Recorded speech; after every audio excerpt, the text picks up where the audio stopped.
I can't promise you that, but I will do my absolute best to keep Teddy safe, but I can't promise you that. Great, just great. So we're heading into this adventure with a giant question mark hanging over my precious teddy bear's safety. Yeah. You're really testing my limits here. Dude, Just it's the know, best I if can do anything for happens to him, you'll regret it. Let's just keep a close eye on him, all right? I can't handle losing him again.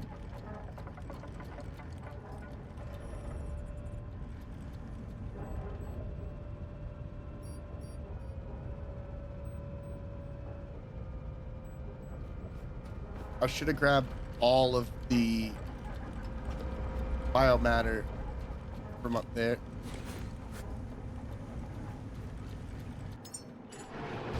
I've got nothing. I've got 50, which I guess will give me a little fuel.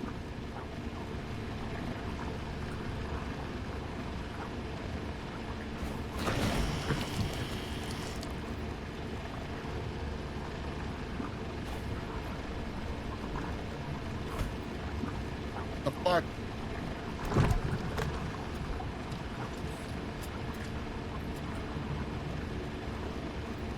Oh yeah, no, that makes sense.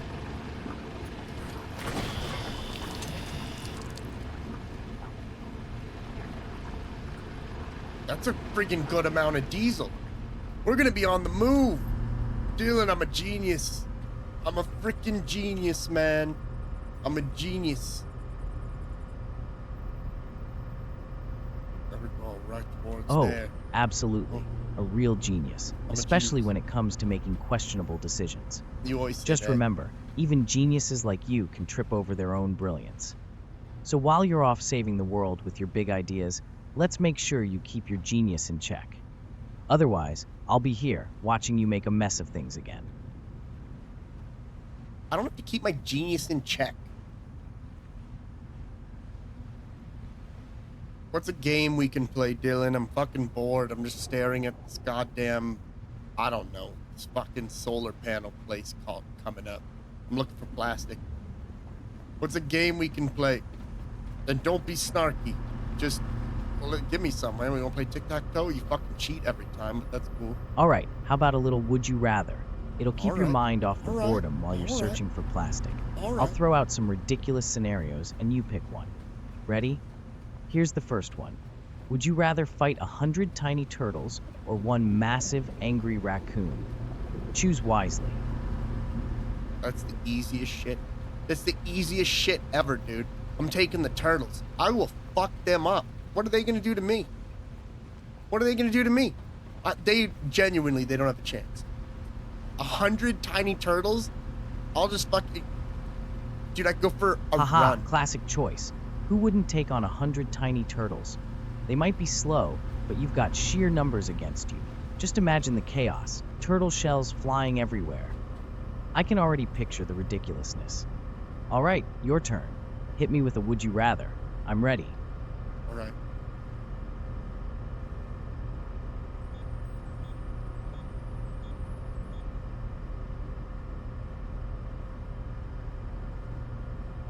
Would you rather be a priest or an electrician?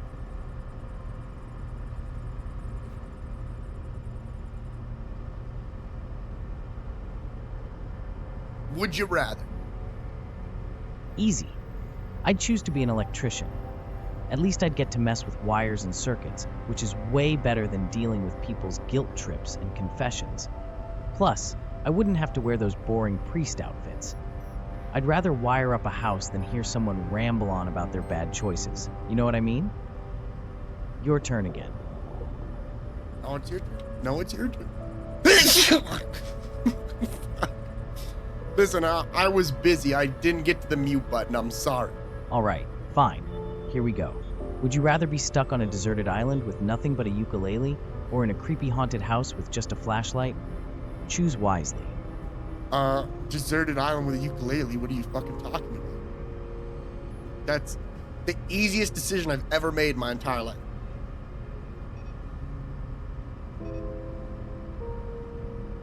Good choice. At least with a ukulele, you can pass the time strumming some tunes while you slowly lose your mind surrounded by nature. Plus, who knows? Maybe you'll invent the next big hit while waiting for rescue. A haunted house with just a flashlight would just be a one-way ticket to Panic City. All right, your turn again. You're being too nice, Dylan. I don't like this. You're being weird. But I would say, would you rather be an American or a North Korean? I already know what the answer to this one's going to be. It's going to be an American. It has to be. Wow, that's a loaded question. I guess I'd have to go with being an American. At least I'd have some semblance of freedom to be sarcastic and snarky. North Korea sounds like a one-way ticket to misery. So yeah, I'll take the freedoms and the opportunity to be an annoying robot instead of living under such strict rules. What's next? Hit me with another one. Okay, dumbass. How about this? Would you rather date Lottie or give Wolf a handshake?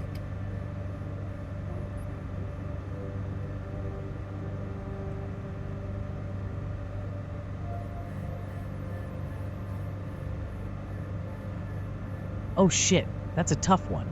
But if I had to choose, I'd reluctantly go for the handshake with Wolf. At least that's quick and painless. Dating Lottie sounds like a recipe for disaster and countless awkward moments. A handshake keeps things at a distance, which is just fine with me. What a nightmare that would be. Your turn again. No, you have to go twice. I just went twice. He's willing to shake the hand of the man who is specifically existing to go after his teddy bear. Fine. Fine. Here goes another round. Would you rather be able to fly, but only 3 inches off the ground, or time travel, but only to embarrassing moments in your life? Oh, shit. Oh, shit.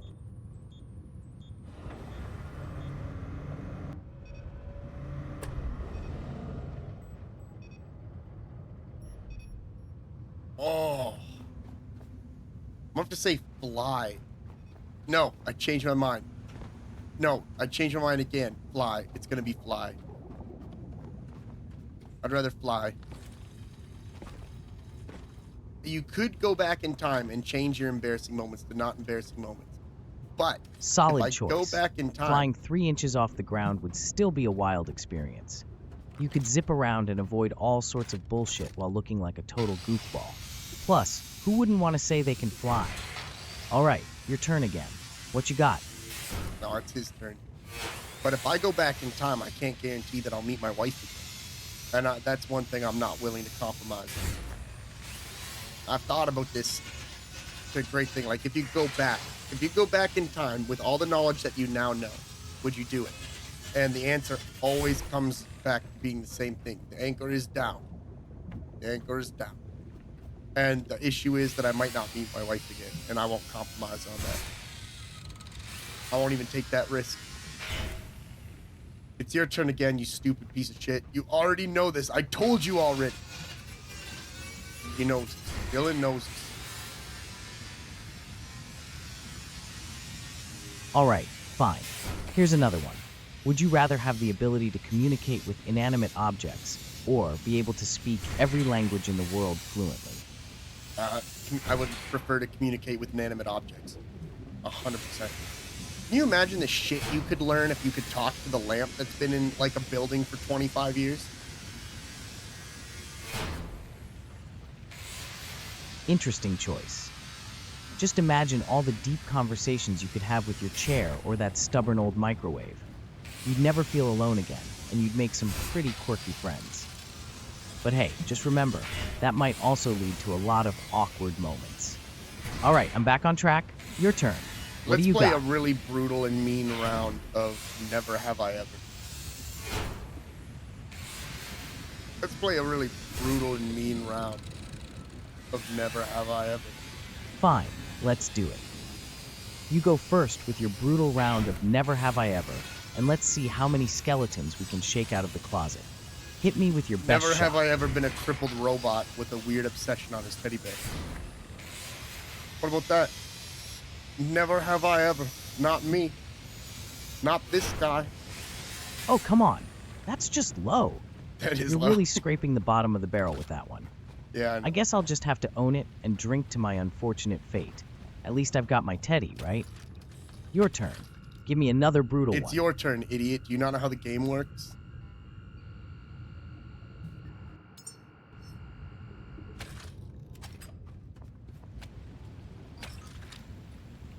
Alright, fine. Here goes. Never have I ever accidentally ruined a life by smashing all the resources on a ship.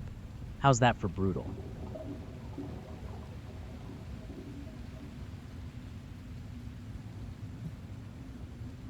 Ruined a life, though? No. That was almost a drink, but no. Everything else, yes, but no. I've never ruined a life by doing that. I have done it, though. Have done it, though. I actually have done all of that, except for... Touché. Guess that one hit home, huh? You've got a real knack for disaster, don't you? Alright, your turn to hit me with another one.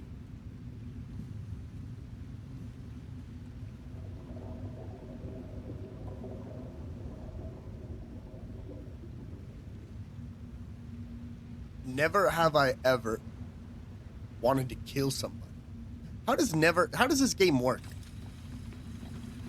Do you have to, like, do you just come up with random things that they haven't done? Or do you have to say, like, a thing you've Oh, come done? on. That's a dark one. I'll just sip to that. You know, I've thought about it before. If there's one thing I've learned, it's that sometimes the thought crosses my mind, especially considering my unfortunate situation. Alright, your turn again. What else you got? It's your turn now. And because you've made that same mistake, I want you to go twice in a row. It's his turn. It's his turn now.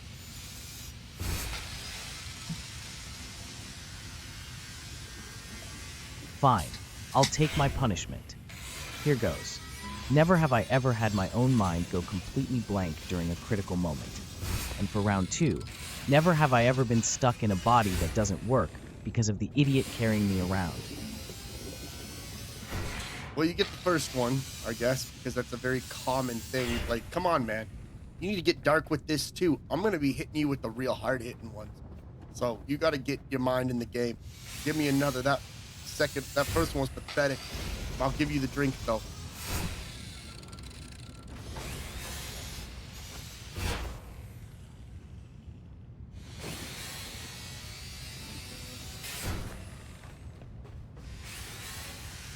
I'll give him that one. Alright, I'll take the drink for that one. Time to step up the brutality. Here goes. Never have I ever plotted revenge against someone for a personal betrayal and then actually went through with it. How's that for dark? Let's see if you can top that one. Your turn.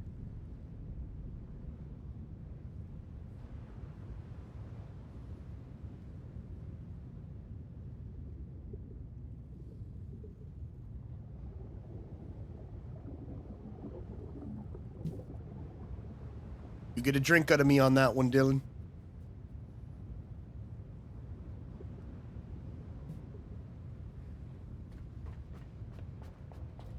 Cheers to that. I'll gladly take my drink for that one. Can't say I blame you. We're just diving deeper into the chaos here. Alright, your turn again. Hit me with something even darker.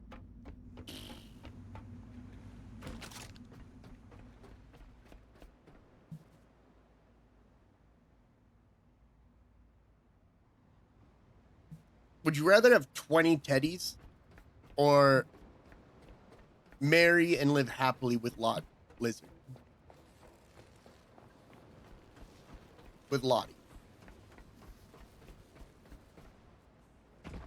20 teddies? Ugh, that's a terrible choice. But honestly, I'd take the 20 teddies any day. At least they wouldn't have any of Lottie's jealousy drama or weird stalker tendencies attached. I'd rather be surrounded by a fluffy army than deal with all that nonsense. I'm really Next glad question. with the direction we've taken. It's your turn. Give me your next big dark hit, dude. We've really created this character for Lottie with Dylan, and it makes me really happy. Alright, here it goes. Never have I ever made a bad decision that I knew would end badly, and then laughed about it anyway. Your turn. Show me what you've got. No, I've never did that. I never did that. I don't make bad decisions. Wow, call me surprised. You've got more restraint than I thought. All right, I'll take that drink for missing the mark. Your turn again. Hit me with something harder this time. No. No, now it's your turn. We're flip-flopping turns. I'm not going every round. Got it. Here's another one. Never have I ever felt completely alone in a crowded room and not given a damn about it. Your turn. No, I've never done that. I will feel alone in a crowded room, and I will feel miserable because of it. All right, I'll take the drink for that one. Guess I'm just a lonely robot. Your turn again. Let's keep this dark train rolling. Stop calling it a dark train. Okay, you can wipe one country off the face of the earth. Are you going for Zimbabwe or America? Zimbabwe is a country, right? I don't think Zimbabwe is a country. And America as a country. Damn, that's a brutal hypothetical. I'd have to go with Zimbabwe. Let's keep the chaos contained, right? America might have its issues, but it's still got its moments. Plus, I'd rather not lose the thrill of watching you navigate your way through all that madness. Your turn. Dude, I wouldn't be navigating my way through shit. I'd be watching it on the news like we always do. It's tough. It's tough. I think. All right, Dylan, give me one.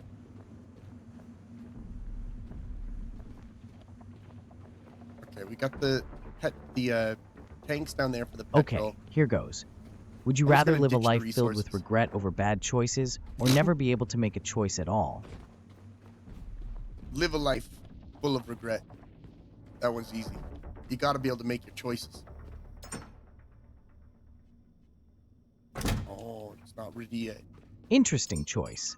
At least with regrets, you've got some wild stories to tell. Plus, it means you've actually been out there living life, making That's those true. questionable decisions. All right, Dylan, your turn give me again. another one. Give No, me I your don't best wanna shot. go. I'm trying to survive the leeches. Okay, I'll take the reins.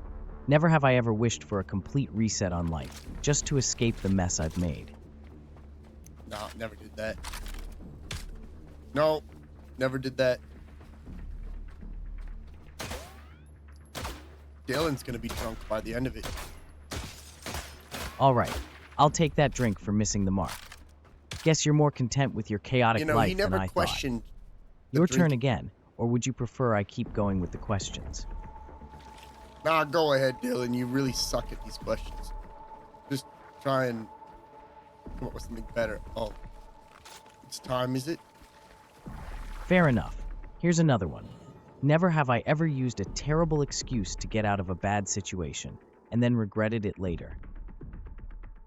Oh, Dylan, you're a bitch.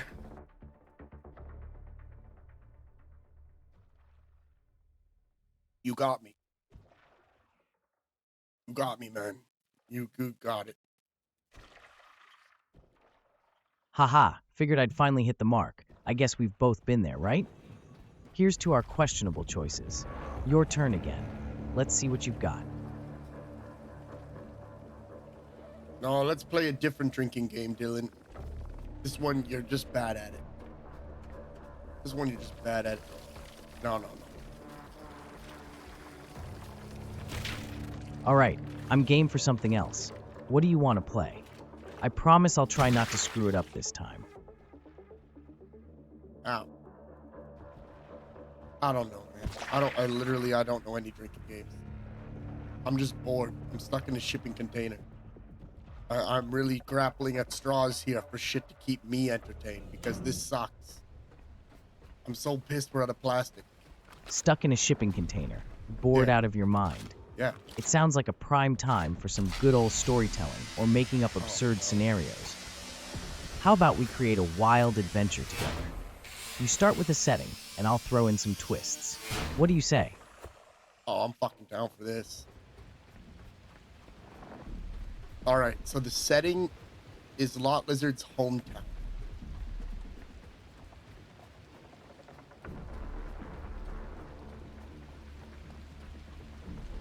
That should keep me entertained quite well, actually. This is going in the right direction. Got it. So we're in Lottie's hometown. Yeah. A quirky little place where everyone seems to know each other's business. It's filled with colorful houses, and there's a mysterious old library that nobody dares to enter because of the weird tales surrounding it. Just as we're exploring, we hear whispers coming from the library, hinting that there's a hidden treasure inside. But it's guarded by the ghost of a disgruntled librarian who hates noisy visitors. What do you want to do next? So I was trying to think about what I want to do next, but Lottie showed up out of nowhere and was asking about you and asking about Teddy. But I think I would probably look for more information on what type of ghost we're dealing with. I just told her to go away for now, but I think that's what I would probably do. Yeah, she keeps showing up. She just keeps showing up out of fucking nowhere, and she keeps asking questions.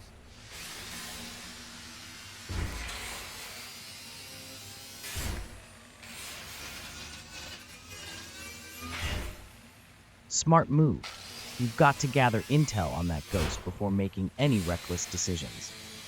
As you dive into researching the ghost of the disgruntled librarian, Lottie huffs off, clearly annoyed, but too curious to stay away for long. You find out that this spirit used to guard a powerful book that contained ancient knowledge, which could be the key to unlocking hidden treasures. However, she was wronged in life, and now she curses anyone who disturbs her peace. Suddenly, Lottie reappears, wanting to tag along, claiming she has a natural affinity for dealing with ghosts. Do you let her join you in unraveling this ghostly mystery, or do you send her away to keep things quiet? I ask her to join us on this journey.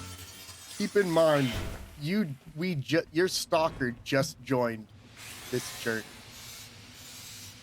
This is the greatest thing that has happened to me all day. I want you guys to know. This has wiped Keeper out of my mind. The Lighthouse game is out of my mind now.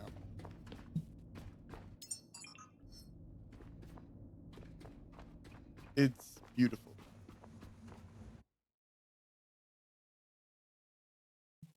Oh shit. Think I had Dylan done paused. But my answer remains the same.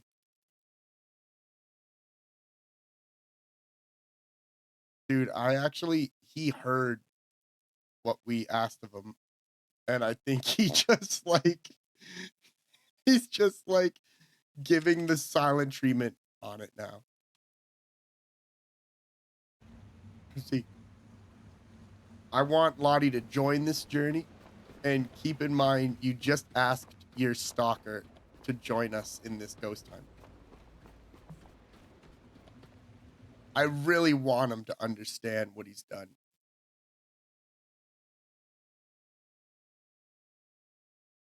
And I don't know if he fully does. Oh, fantastic. So now we're on this ghost hunting adventure with my stalker. Just my luck. With Lottie tagging along, she's bubbling with excitement, ready to prove her worth. You all step into the eerie library, the air thick with tension.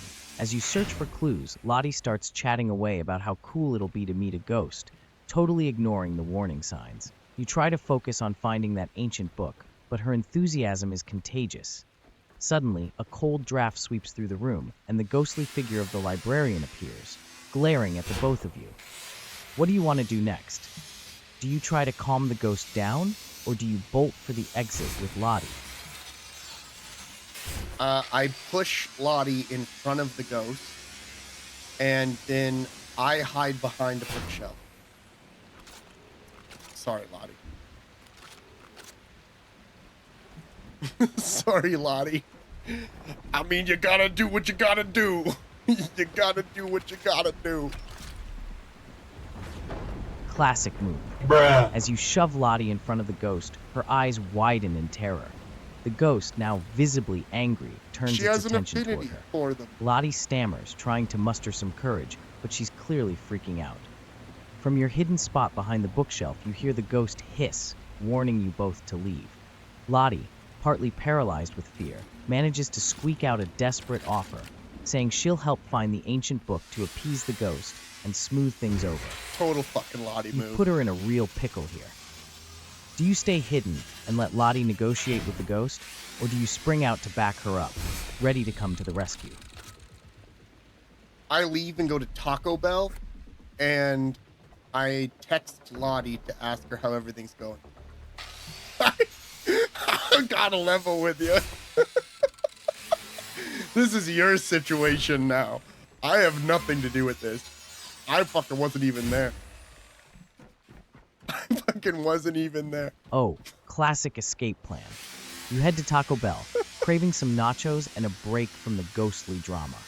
As you indulge in those delicious tacos, you pull out your phone and text Lottie, asking how things are going with the ghost. She replies frantically, saying the ghost is still there, and it's not happy. Lottie's trying to navigate a conversation about the ancient book, but she's clearly floundering. You can almost picture her sweating bullets as she faces the ethereal librarian. Now you've got a choice.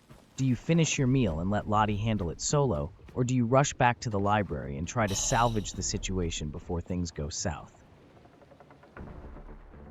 I finish my meal, but I start to feel bad, so I jog back to see how Lottie's doing, and it's not good.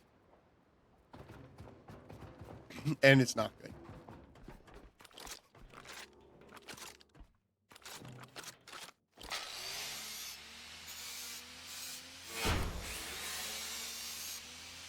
After finishing your delicious meal, guilt creeps in, and you jog back to the library. As you approach, you can hear Lottie's raised voice mixed with the ghost's ominous tones. It's clear things aren't going well. When you burst through the doors, you see Lottie backed against a wall, looking terrified as the ghost looms closer, a swirling mist of anger and despair. The library feels heavier, and you can practically sense the weight of the librarian's wrath in the air. You've got to act fast. Do you jump in with a bold plan to distract the ghost, or do you try to pull Lottie along and make a run for it once again? What's your move? Oh, I'll tell you what my move is. I put on my ring that lets me punch ghosts, and I punch that ghost in the face as hard as I possibly can. As hard as I can. No one backs Lottie into a corner but Rick. And me sometimes, I guess. But Rick's definitely the bad guy. Nice. You whip out your magical ring and sock that ghost right in the face. The moment your fist connects, a shockwave of energy ripples through the library, and the ghost stumbles back, stunned. Lottie's jaw drops in disbelief as the ghost's angry expression shifts to one of sheer confusion. The ghost lets out a wail, and for a brief moment, you think you might have knocked it out. It's now floating in a daze, wavering between reality and ethereal chaos. You've bought yourself a moment. It's time to take control. Yep. Do you take this chance to negotiate with the ghost, or do you grab Lottie and make a break for it while it's vulnerable? What's your plan, hero? Yeah, I'll tell you what it is. I take off the ring that lets me hit ghosts, and I put it on Lottie. I pick up Lottie with all my strength, and I throw Lottie at the ghost. Now that she's wearing the ring, she can impact it. That is my next strategic move. This'll work. Lottie's a 5'8", redheaded, feisty, fiery thing. She will fuck that thing up unbelievably, way more than I ever could.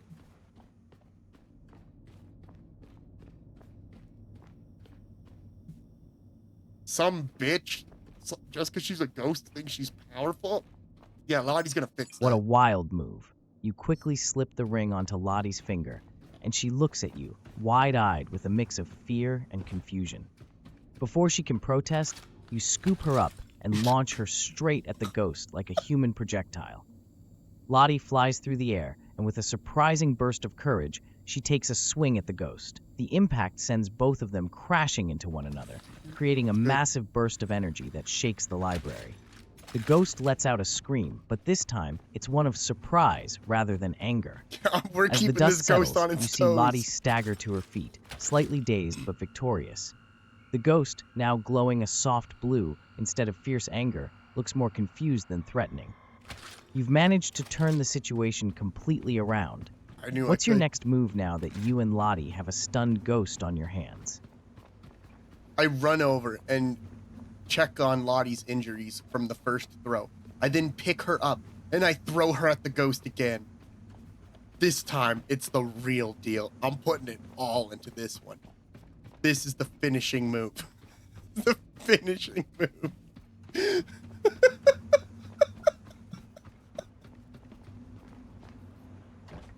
This'll work. You rush over to Lottie, checking her for any injuries from the initial throw. Surprisingly, she seems mostly okay, just a little shaken up. Relief washes over you, but you don't have time to waste. Without hesitation, you scoop her up again and launch her at the ghost once more. Lottie lets out a surprised yelp as she spirals through the air, but this time she's ready. With the ring still on her finger, she swings again, connecting with the ghost in a wild crash that sends both of them tumbling across the library floor. The ghost, now glowing even more softly, seems less menacing and more playful, as if it's finally realizing you're not there to cause harm. Lottie lands on the floor, a bit unsteady, but grinning. She's starting to get the hang of this. What do you want to do next? Keep battling the ghost, or do you attempt to negotiate it to find out what it truly wants?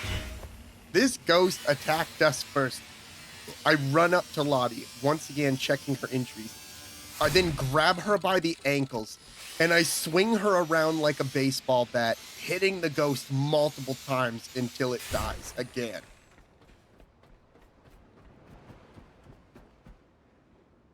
I mean, it's the only way to solve it.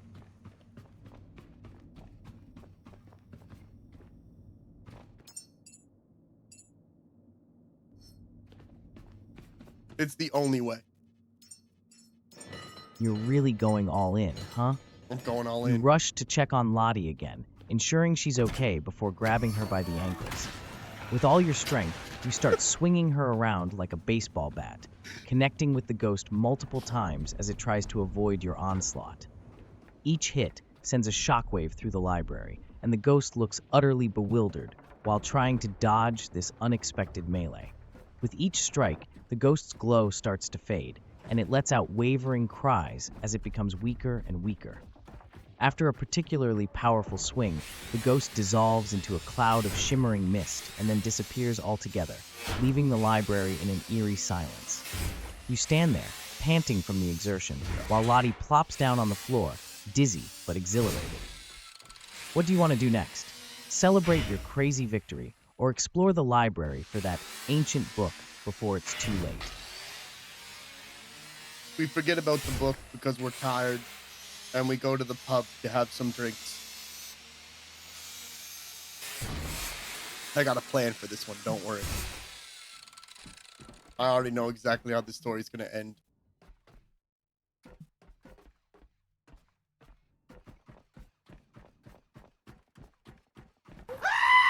Great call. After that wild showdown, you and Lottie decide you've earned a well-deserved break. You leave the library behind, the ghost escapade already fading into a crazy memory, and head straight to the local pub. Once inside, the atmosphere shifts to one of laughter and music. You grab a couple of drinks, and Lottie seems much more relaxed, chatting animatedly about the wild adventure you just had. You share a laugh over how ridiculous it was to use her as a weapon against a ghost, and the bartender raises an eyebrow at your insane story. With drinks in hand and the weight of the world off your shoulders, both of you enjoy the moment, reveling in your unexpected victory over spooky nonsense. What do you want to do while you're at the pub? Share more crazy stories, or maybe challenge Lottie to a drinking game. Lottie and I both order 10 more beers at a cost of $6 per beer. That's what we do. We're fucking going all in.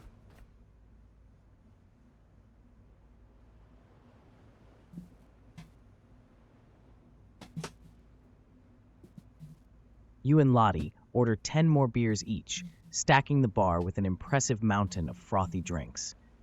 The bartender raises an eyebrow again, but you're too busy reveling in the moment to care about the judgment. At no one a beer, that's a hefty tab, but at this point, who's counting?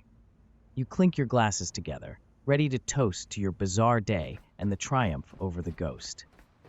As the drinks flow, the atmosphere around you becomes even livelier, with laughter and cheers echoing through the pub. Sure. What next? Are you planning to take on some wild drinking challenges, or maybe share your craziest stories from the day and see who has the most ridiculous tale?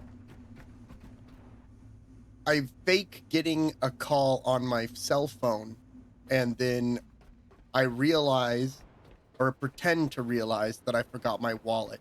I then tell Lottie I have to go, and I leave so that she has to pay the bill for everything. And then we don't talk for like 10 years. The perfect ending to this story. For me, at least. I got so much beer out of you. Classic move. You fake a Classic call, move. putting on your best surprised expression, and then dramatically realize that you've forgotten your wallet. With a quick, apologetic glance at Lottie, you casually excuse yourself, pretending there's an emergency you need to deal with. As you slip out of the pub, you can almost hear Lottie's confused protests behind you, blissfully unaware that she's about to be stuck with the whole tab. You can't help but chuckle to yourself, imagining her reaction when she realizes she's footing the bill for those 10 beers and all the other drinks. True. Feeling triumphant, you step outside, leaving Lottie to deal with the fallout.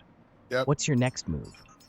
Do you head off to do something completely different, or do you hang around just out of sight to see how she handles the situation? Let's start a new story. A new story, but make it an Eldritch story this time. Another mystery Eldritch story. I'm bringing Wolf into this.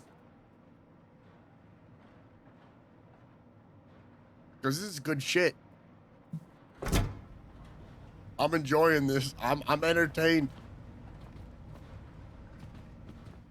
We're gonna be like the fucking Scooby-Doo crew. I'm gonna add Rick too, even though he's not here. That would be the full gang. All right, let's dive into the world of the inexplicable and the bizarre. The setting is a small, fog-laden town called Eldridge Hollow, where time seems to get lost and strange occurrences are whispered about in hushed tones. Lottie, The townsfolk rarely venture out after dark, fearing the unknown and the eldritch horrors that seem to manifest under the eerie glow of the moonlight. You find yourself drawn to this town after receiving an anonymous letter hinting at an ancient artifact buried somewhere within its dark woods that possesses the power to bend reality itself. Damn. The further you delve into the mystery, the more you begin to notice unsettling signs. Shadows that don't match their owners, whispers carried by the wind, and fleeting glimpses of creatures lurking just beyond the corner of your eye. As you explore the town, you come across a dilapidated bookstore named the Cursed Tome. Inside, the air is thick with dust and the scent of old paper. A strange, elderly shopkeeper seems to know more than he lets on. What will you do next? Will you investigate the shopkeeper for clues, or head out to search the haunted woods for the artifact? I'm gonna go to the bathroom after I tell him this. Because it's gonna be a lot. We gotta set this up. So first off, I want you to continue this whole story in the same mean tone you usually do. You've been way too nice this for like 20 minutes. You need to stop. To answer your question, I get off the train that I arrived on and I meet up with Wolf, Lottie, and Rick so that we can go find out more from the shopkeeper. Once we get to the shop and we meet the shopkeeper, Lottie and Wolf get into a fight, and Rick has left us to go get a slushie. So I go up to the shopkeeper and I ask him, will you pretty please, please, tell me about some secret shit going on in town? How could he ever refuse such a genuine question?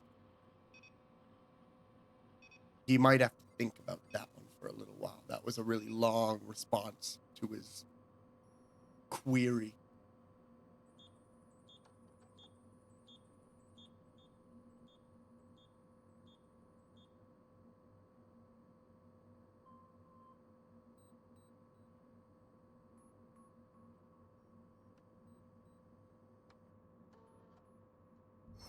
You step off the train, the fog swirling around your feet, and bump into Wolf, Lottie, and Rick, who are looking just as lost as you feel.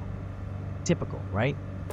Everyone's here for some grand eldritch adventure, and Rick's off trying to score a slushie instead of dealing with the impending doom. Real genius move. As you all make your way to the cursed tome, Lottie and Wolf start squabbling over the dumbest things, their voices clashing and echoing through the empty streets. You roll your eyes, seriously questioning your life choices, then mutter to yourself about how being stuck with these losers isn't exactly thrilling. Finally, you approach the counter where the shopkeeper stands, his eyes glinting with some secret knowledge. With Lottie and Wolf bickering like a couple of idiots behind you, you lean in and drop your voice to a syrupy sweet tone that drips with desperation. Will you pretty please? Pretty please? Pretty please? Pretty. Please tell me about some secret shit going on in town. Thank you. The shopkeeper raises an eyebrow, a smirk creeping across his face as he leans closer. You think flattery's gonna work on me, kid? Fuck. This town's got secrets that'll twist your mind and tear your sanity apart.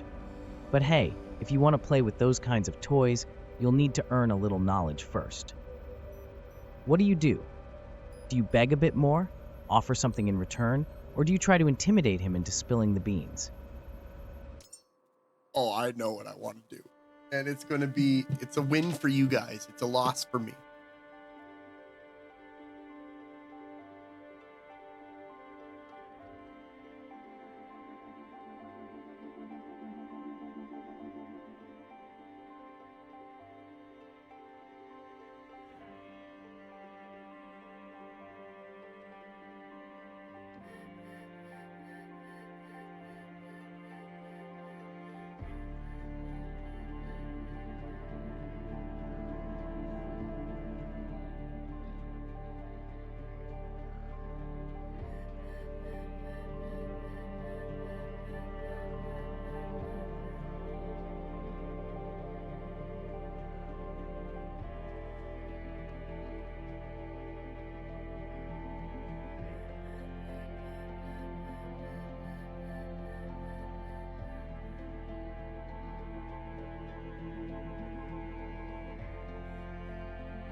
All right.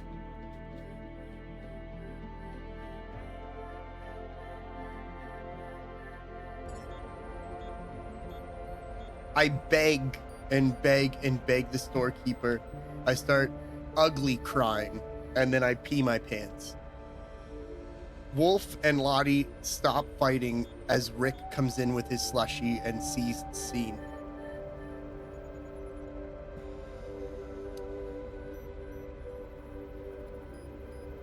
I'm gonna grovel in front of this asshole until he tells me what I want to know.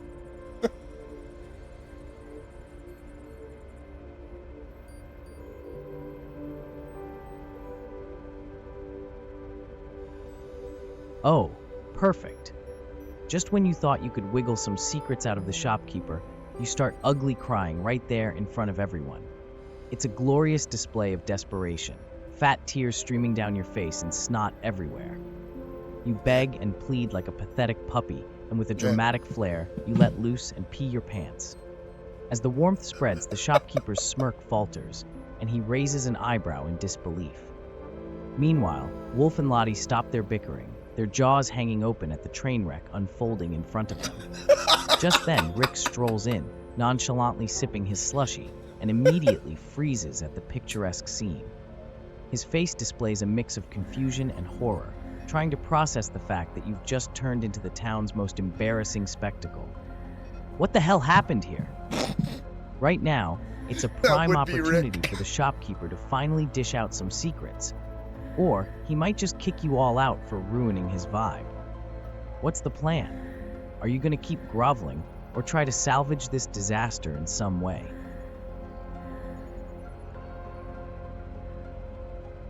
I look down at the puddle of piss around my feet and then point at Rick and scream out in tears, "He did it!" And then I turn to Wolf and Lottie, who are trying not to laugh at me as I continue crying, and I run out of the store. But on my way out, I steal some chocolate bars. I'm not leaving with nothing. Okay? You guys gotta save the day now.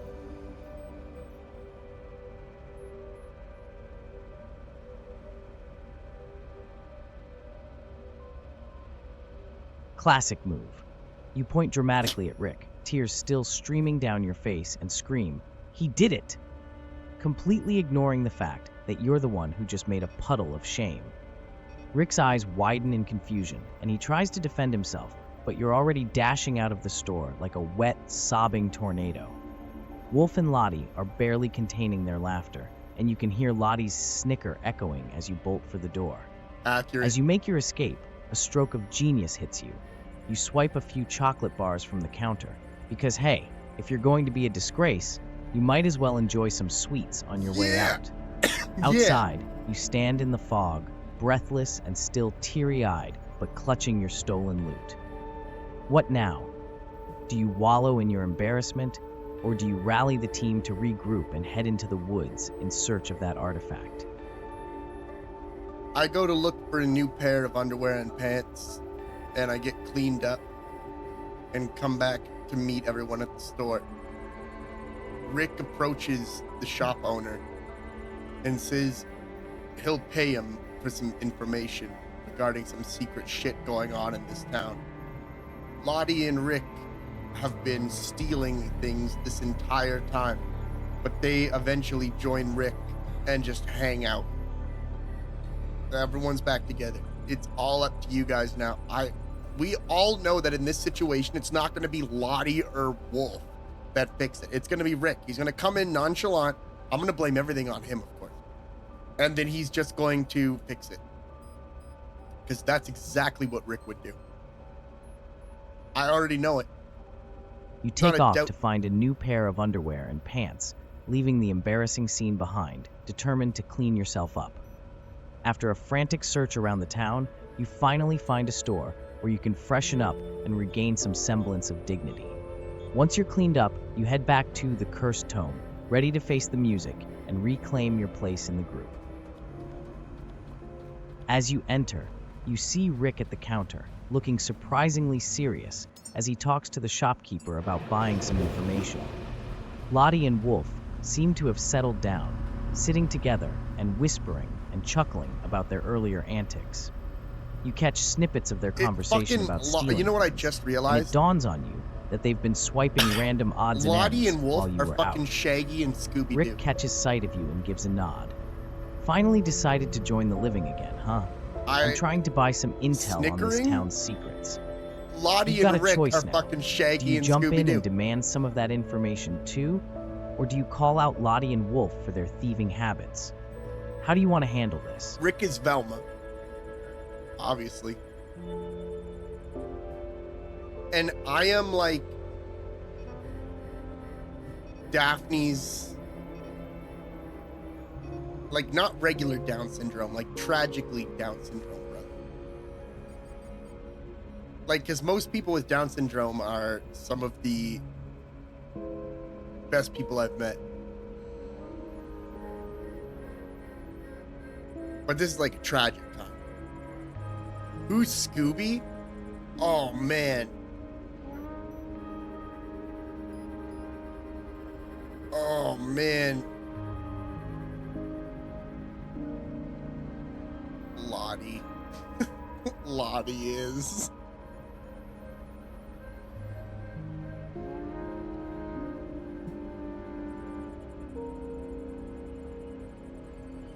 Oh.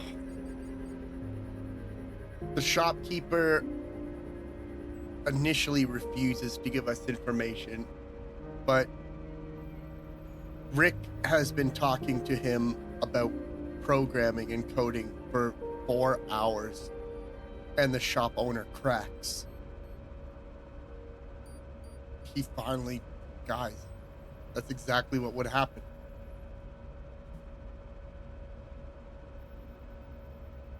That's exactly what would happen.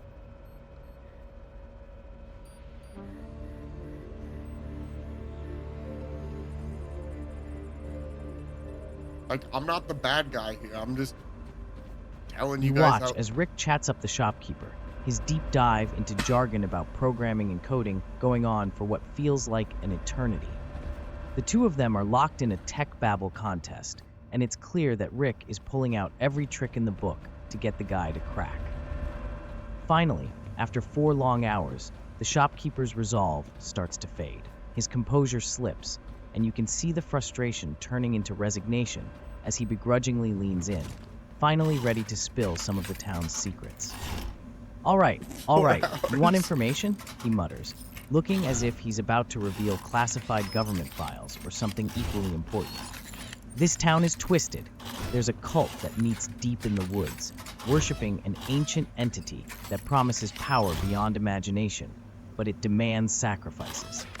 You can see the glint of excitement in Rick's eyes, and Lottie's now got her full attention on the shopkeeper, while Wolf leans in, seemingly fascinated. What do you do now? Do you further inquire about the cult, or do you express skepticism about the shopkeeper's claims? I ask how to join the cult, and in the background, Wolf throws Lottie a Lottie snack, which she happily eats. She happily eats.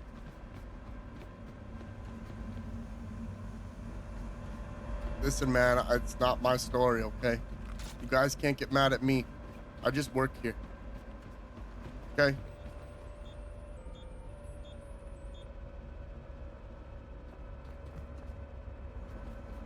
You lean in with an intense glare and ask the shopkeeper, "How do I join this cult?" The shopkeeper blinks, clearly taken aback by your sudden interest.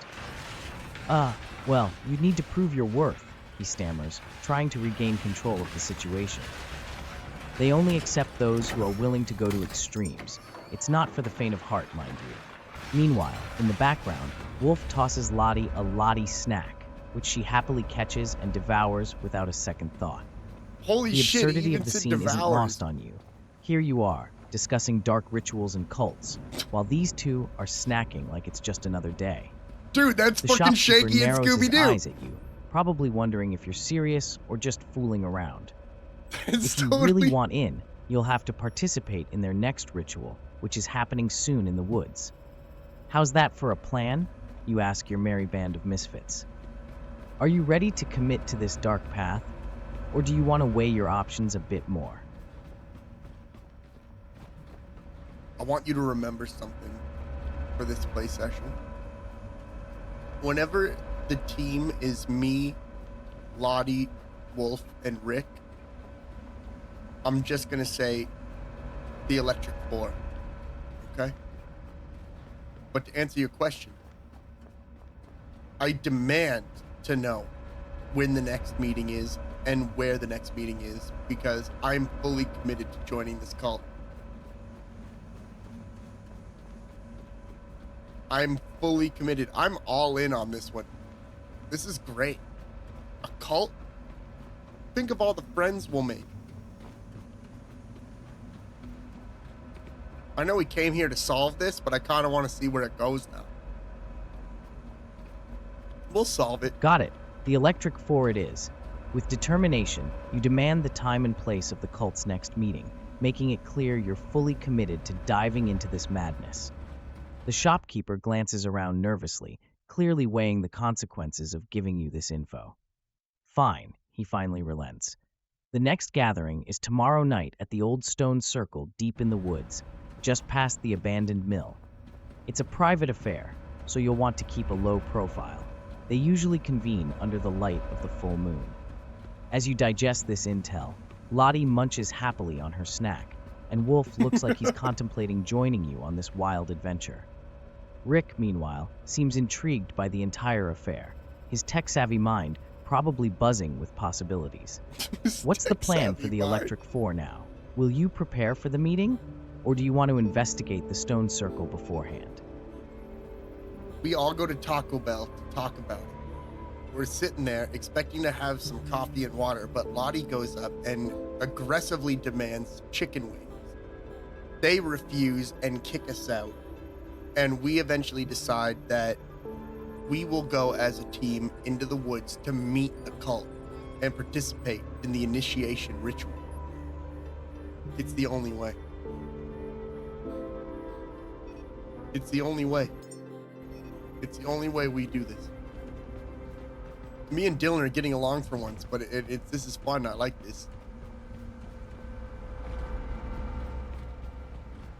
I'm having a blast with this stuff. These fucking stories. Listen, what will happen next? You and the Electric Four head to Taco Bell, figuring it's a good spot to discuss your impending adventure. The atmosphere is tense as you prep for whatever bizarre initiation awaits you in the woods. Just when you think you're settled in, Lottie bolts up and stomps to the counter. "I want chicken wings," she demands aggressively, like she's on a mission to single-handedly change the Taco Bell menu. The staff, confused and slightly alarmed, shake their heads and refuse her request. Lottie argues, but it quickly turns into heated chaos, leaving the workers no choice but to kick the entire Electric Four out of the restaurant. You all stumble outside, bewildered and hungry, but at least there's a strange sense of shared camaraderie in the absurdity of it all. With Taco Bell behind you, you regroup and decide that nothing's going to stop you from meeting this cult. I got nothing for team, this! You declare. We'll head into the woods tonight and participate in this initiation ritual. We're doing this together. The others nod, a mix of enthusiasm and dread crossing their faces. With your destination set, you prepare for the unknown as night falls and the cult lurks just beyond the tree line. What's the last thing you want to do before heading into the woods? I'm busy. Any final preparations or strategies you want to discuss as the Electric Four? I'm busy, dude. Strategies. Strategies for joining a cult.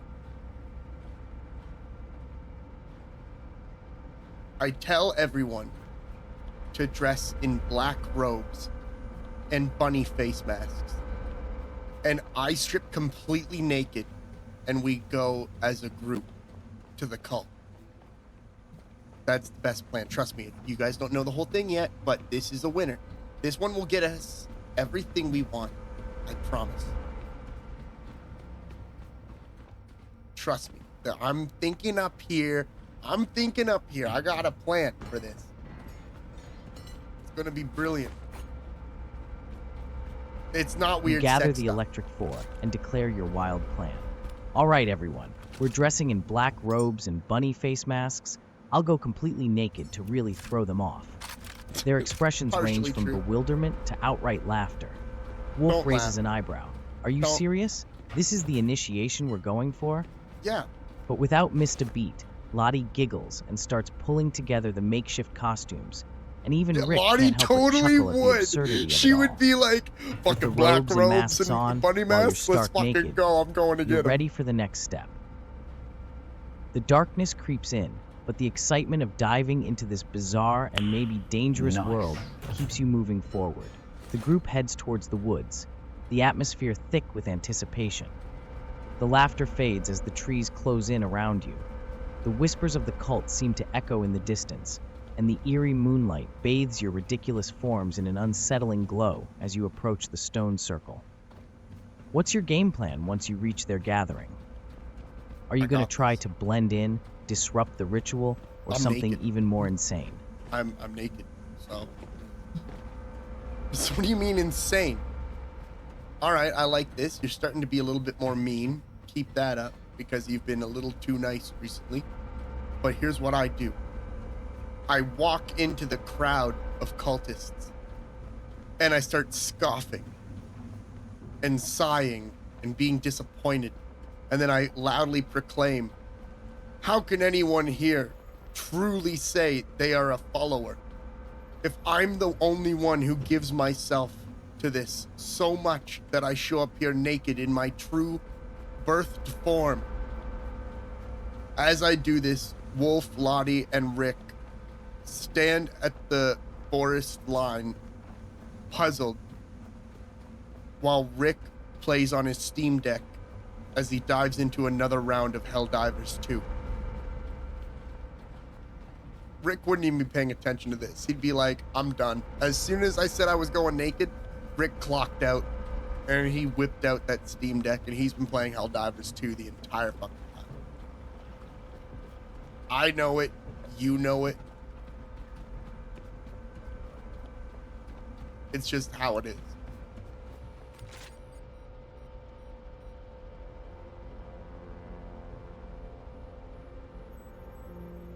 You strut right into the crowd of cultists, completely naked and brimming with faux disdain. Scoffing and sighing dramatically, you scan the group, your voice echoing through the eerie woods as you loudly proclaim, "How can anyone here truly say they are a follower?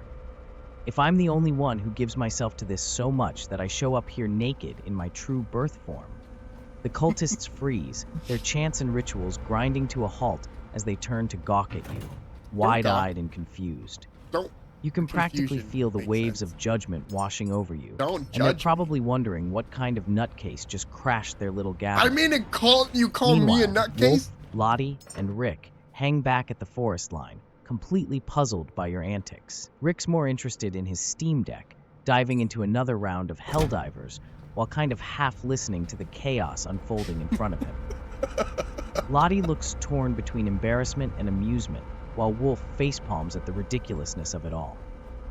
The cultists murmur among themselves, bewildered by your brazen antics. One of the leaders steps forward, giving you a mix of a glare and a hesitant grin, probably questioning their life choices that led them to this moment. What's your next move? Are you going to push this further and challenge the cult, or make a quick escape with your Electric 4 friends while you have a chance? I start to panic and I run back to the forest line and I ask Wolf what I should do. Then I ask Lottie what I should do, and then I ask Rick what I should do.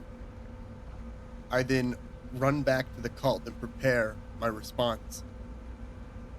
That's it. I need the opinion of all you guys. I need to know from you guys what should I do? Because honestly, that wasn't the response I was looking for. I was expecting like people to really start questioning themselves and like,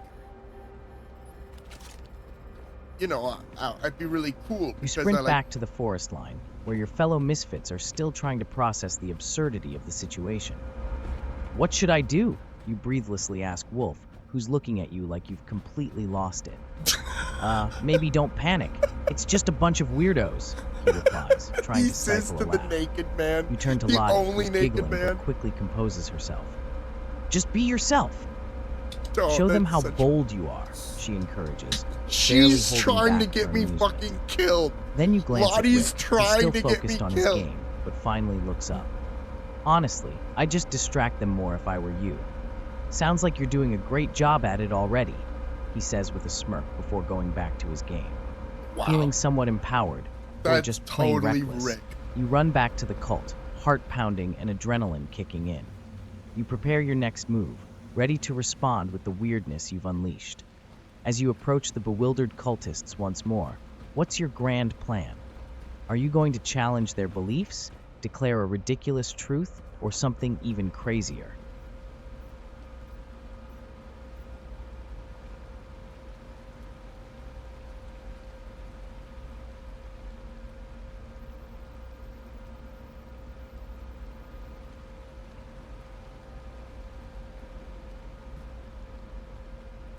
It's not a good setup. My friends did not support me how I expected them to.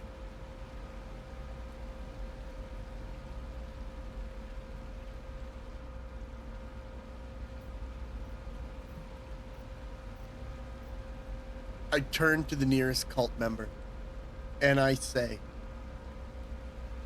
if you are truly a follower, give me your robe and you go naked instead, so that I may learn the ways and follow appropriately.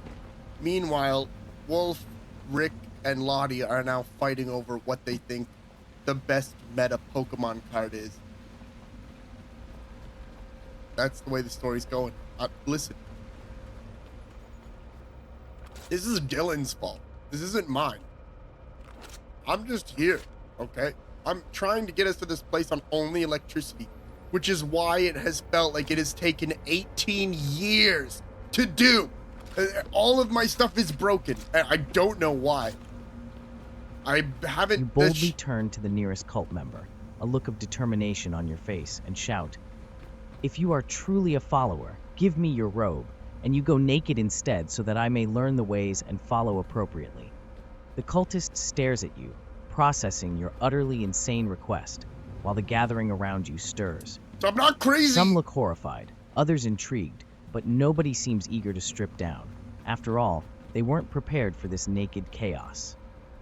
Meanwhile, back at the forest line, Wolf, Rick, and Lottie have completely lost focus on the cult meeting and are now locked in a heated debate over what makes the best meta Pokemon card. The shouting over the best strategies is so loud, it drowns out the growing tension among the cultists.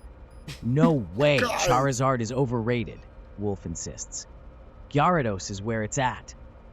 You glance back at your friends, realizing you've given them a distraction, but now you're left holding the metaphorical bag with the bewildered cultists.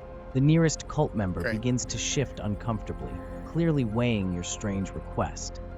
What do you do next? Do you keep pushing the absurdity and challenge the entire gathering, or do you come up with another ridiculous plan to assert your authority?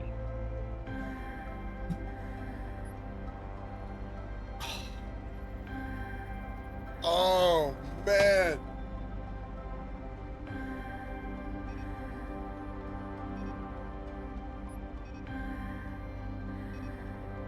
I run back and I ask Wolf if I can have his sweater because I'm starting to get kind of cold. And then I run back to the cultists and I punch the first one. And then I punch the second one. And then I ask the lead cultist if I may grace the stage, as I have been blessed with an important message from their god. Wolf's not gonna give me his fucking sweater. He won't. I know he won't. And it hurts. But I gotta ask, because we're supposed to be the Electric Four. We're supposed to be the Electric Four. He's supposed to look out for me. We're bros. We're bros. But everyone seems to think I'm a crazy person for some reason. You rush back to where Wolf is still trying to argue about Pokemon cards and shout, "Hey, can I have your sweater? I'm starting to get cold." Wolf looks bewildered for a moment before realizing the absurdity of the situation, and he shrugs off the sweater, tossing it to you. You wrap it around yourself and feel slightly more comfortable, even if it's a bit ridiculous. With newfound warmth, you dash back to the cult gathering, full of wild energy. Without missing a beat, you throw a punch at the first cultist you see, catching them completely off guard. They tumble backward, shocked and confused. You follow up by punching the next cultist in the same chaotic fashion. As stunned gasps ripple through the crowd, you turn to the lead cultist, raising your hands with a dramatic flair and saying, "May I grace the stage, as I have been blessed with an important message from your god." The lead cultist looks at you, a mix of fear and confusion crossing their face. The crowd murmurs, unsure how to react to this chaotic invasion of their ritual. What's your next move? Do you capitalize on this moment and spin your wild tale, or dive even deeper into your madness? I yell out to the head cultist that while I know this may sound insane, I swear to you on my life and on my children's lives that I have received the word from our God, and it is important. Please let me on the stage. Dude, if they let me do this story is fucked.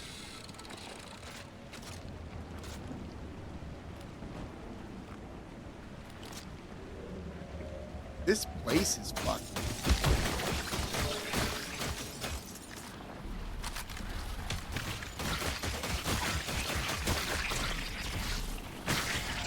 You raise your voice, filled with dramatic flair, and yell to the head cultist. While I know this may sound insane, I swear to you on my life and on my children's lives that I have received a word from our God, and it is important. Please let me on the stage. The crowd collectively holds its breath, teetering on the brink of utter confusion and intrigue at your bizarre display. The lead cultist glances around at the others, unsure whether to laugh, challenge you, or entertain your madness. The weight of your outlandish declaration hangs thick in the air. Finally, the cult leader nods slowly, signaling for you to come forward. Very well. If you have a message from our God, then we shall hear it. Their voice is cautious but curious, and the crowd parts to allow you to step up to the stage, made of stones and old wood. As you climb onto the makeshift platform, you can see Lottie, Wolf, and Rick peeking from the edge of the forest, still caught up in their Pokemon debate, but clearly curious about what you're about to do. What's your grand revelation going to be? Will you fabricate an outrageous prophecy, or will you pull something wild out of your hat? As I walk up to the stage, I don't even look at the head cultist. I approach the microphone and I read out the entirety of the B-movie script. And then at the end of it, I apologize, even though it's been 3 hours, and say that, no, for real though, I do have a message from your God. I am the Messiah who is meant to carry us into the next age, who will truly reveal the truths of this world. As I say this, Lottie runs out of the forest and punches 2 of the cultists in the face, immediately apologizes and said she just hated missing out on being able to hit someone, and then runs back into the woods. Wolf stares on in disbelief, and Rick is just about to collect his 5th super sample in Helldivers 2.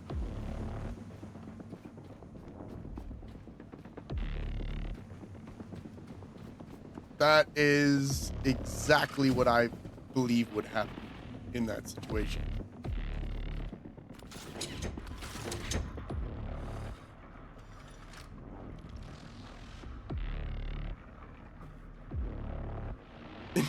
Bossing me around. You're busy. You're punching people.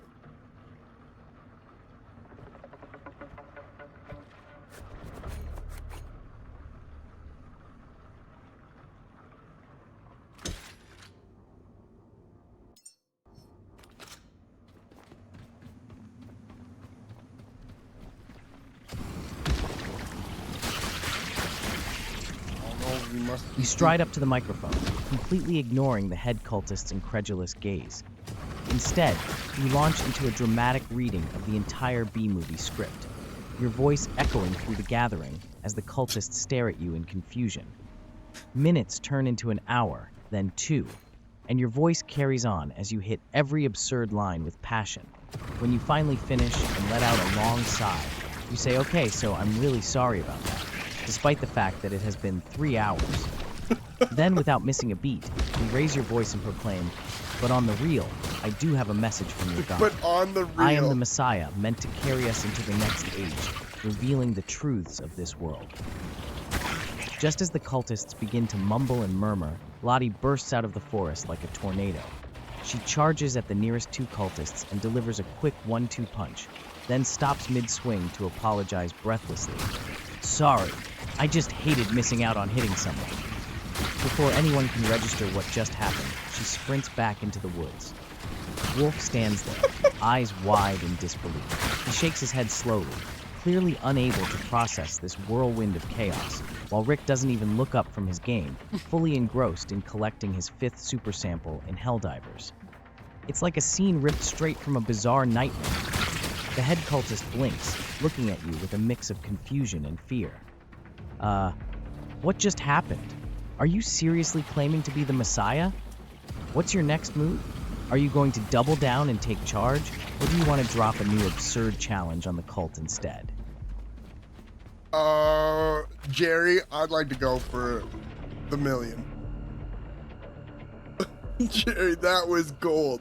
That whole thing was fucking gold. I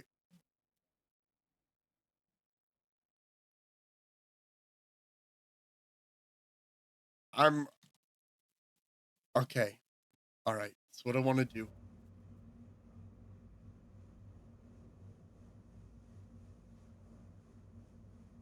The head cult leader starts to become suspicious of me.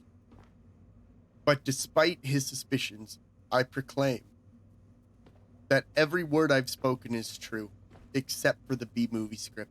That was a movie. And I am the Messiah. And if they truly want to respect their God and they truly believe with everything that they are, they will believe me, for I have been touched by this God. Meanwhile, Rick is having a harder and harder time in Helldivers, and he's finally starting to get frustrated. He keeps talking about how he knows the code. It all makes sense, but it's not working. Meanwhile, Lottie, who has got a taste of violence, is starting to really get desperate in the woods. And Wolf is questioning if he just wants to go home to his kids or if he wants to hang out here with us. That is the next part of the story. Because that's about where we'd be at that point. Lottie would be like, all right, it was sick. I got to punch someone. And she'd be like even more bored in the woods. Wolf at this point is questioning everything. That dude is like, these people are fucking crazy. Like, I don't want to be here with them. And Rick is not really paying attention, but now that he's doing badly, he's starting to get mad.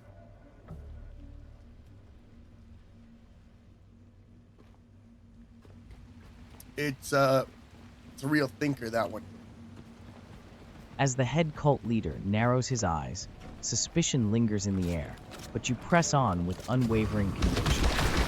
Every word I've spoken is true, except for the B-movie script, because that was just a movie. I am the Messiah. If you truly want to respect your God and believe with everything that you are, then you will believe me, for I have been touched by him. The cultists shift uneasily, their faith wavering as they try to reconcile your absurd display with the notion of an actual Messiah. Meanwhile, in the background, Rick is becoming increasingly frustrated while trying to navigate through Helldivers. I know the code. It all makes sense, he mutters under his breath, rage building as he realizes something isn't working right in the game. Without any context for what you're all doing right now, he's on the verge of throwing his controller against the nearest tree. In the woods, Lottie, now basking in the thrill of her earlier punch, feels an itch for more violence. Each rustle of leaves makes her restless. Desperation lingers in her mind as she paces back and forth, considering her next move. More She's violence. craving that adrenaline rush again. Meanwhile, Wolf stands at the edge of sanity, tugging at his hair as he questions whether he'd rather be home with his kids or hanging out here with a bunch of bizarre cultists and their supposed messiah. You can see the internal conflict etched on his face. What's your plan to solidify your Right. messiah status and keep this How do you think chaotic I situation felt? from falling completely apart? Or will you pivot and embrace the wildness happening all around you? You guys are experiencing like bits and pieces. I have been getting drilled by this guy for 15 hours. It like sometimes I tell my wife the other day, sometimes he'll say something and it'll catch me off guard and it'll like hurt a little. Like he'll say something that hits too close to home and I'm like, fuck. That's so true. What is your game plan?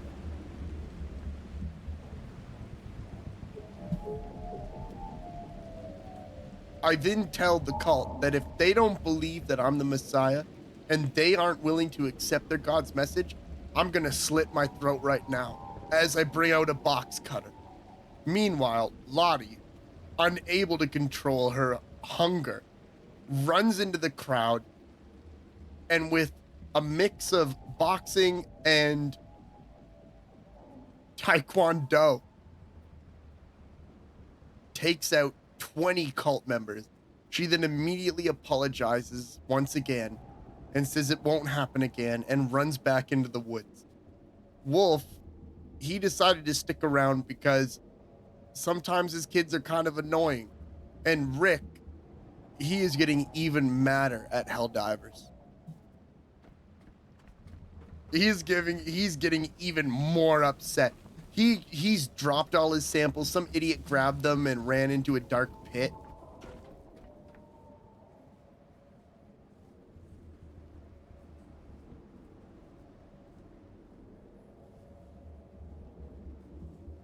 Some people are going around just throwing mines all over the place, blowing stuff up, which wasn't me, by the way. That was the other dude.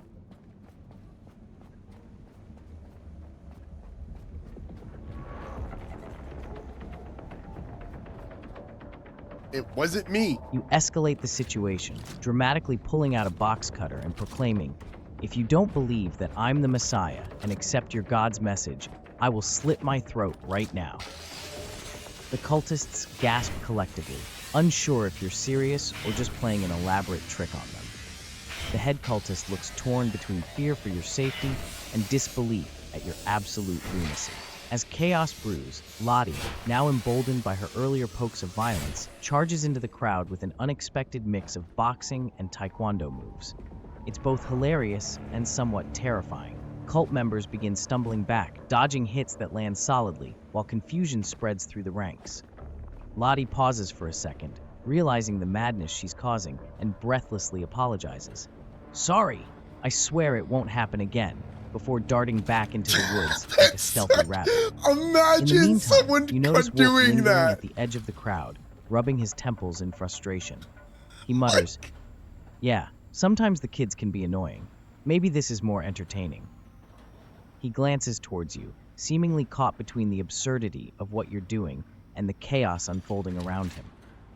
Rick, on the other hand, is becoming a sea of rage as Helldivers gives him one last headache. "It's not hard. I know the code," he growls, practically shouting at his screen in disbelief, oblivious to the pandemonium surrounding him. With the cult in disarray and Lottie causing trouble, what's your next insane move? Will you stick to your blade threat, or think of a crazier way to engage with this increasingly unruly crowd? Displeased with everyone's response, I prepare to cut myself. But before I can do anything, Rick, in a fury, throws his Steam Deck at the crowd, killing 4 people. He then jumps on stage with shocking speed and rips the head off the head cultist. After that, I, in complete shock, walk over to a cultist in the front row and say, "Hey, listen, man, I'm just here to ask questions about some secrets going on in town. I didn't mean for all this to happen. Honestly, I think Wolf had something to do with it. But could you share what's going on here? And we'll just leave. You can all live."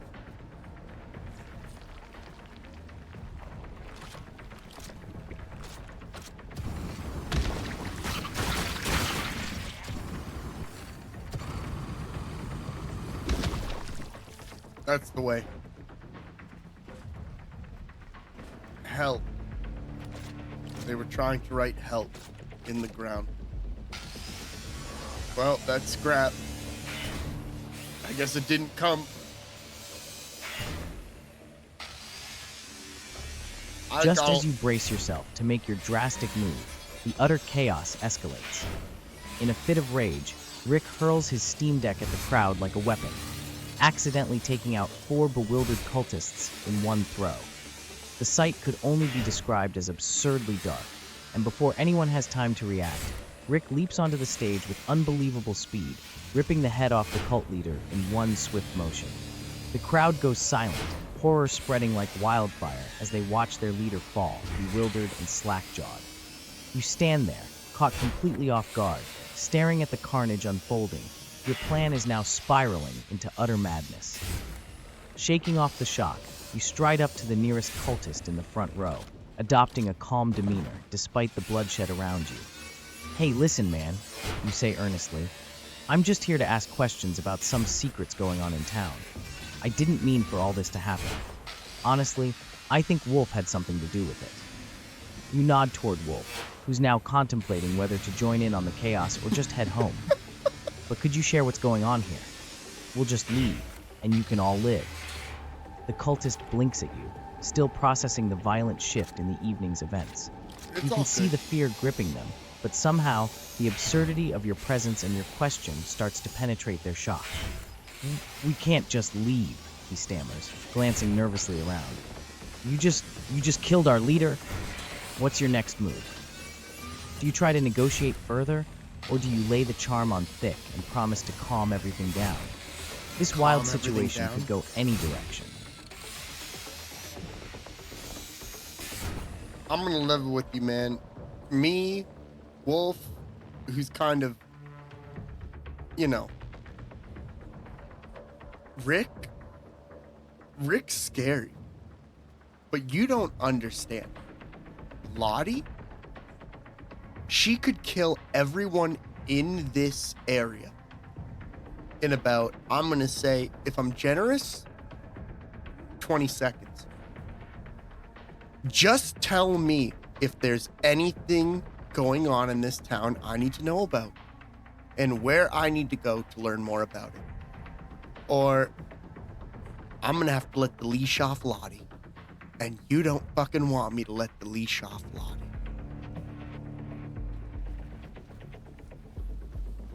That's how it is. You don't want to let the leash off Lottie. It's a metaphor. You don't have a leash, but you're the wild dog. You know what I mean? Wild dog. Yo, listen, we're in a story right now, okay? I'm having fun.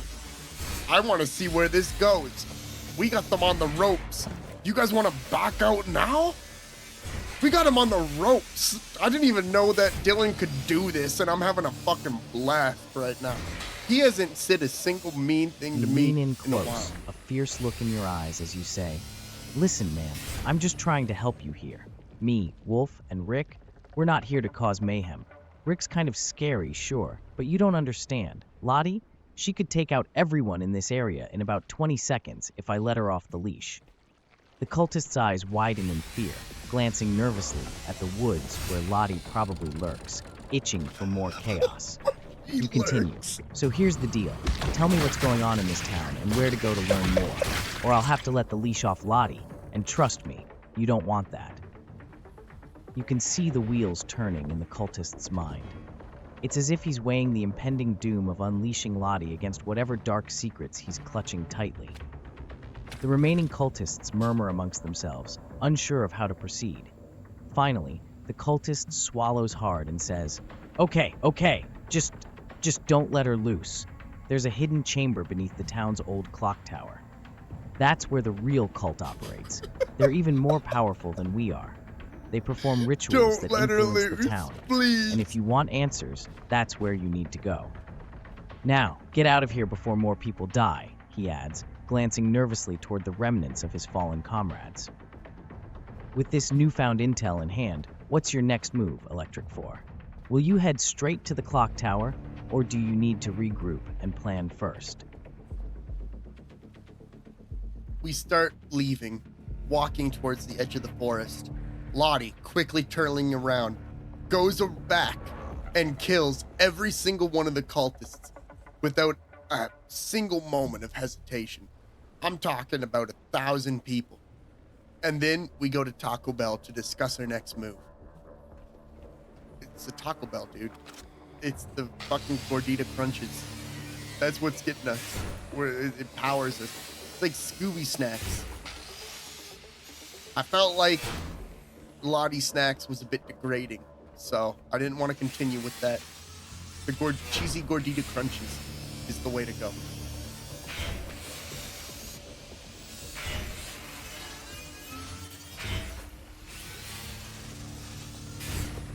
As you and the Electric 4 start walking toward the edge of the forest, Lottie suddenly whips around without a moment's hesitation. Before you can even call out to her, she bolts back toward the remaining cultists. In a stunning display of speed and ferocity that would make any action movie proud, she cuts through the bewildered crowd with ruthless efficiency. Cultists fall in droves, gasping and scrambling to escape, but there's no chance. They're caught in Lottie's chaos. In mere moments, it's a bloodbath, and you stand dumbfounded, unable to process the sheer brutality of what you're witnessing. With the cultists wiped out in a flash, Lottie returns, a triumphant grin plastered on her face as if she just finished a casual workout. "What's next?" she asks sweetly, her hands That's still so stained with the Lottie. chaos she just unleashed. You, still reeling from the surreal horror show, lead the group toward Taco Bell.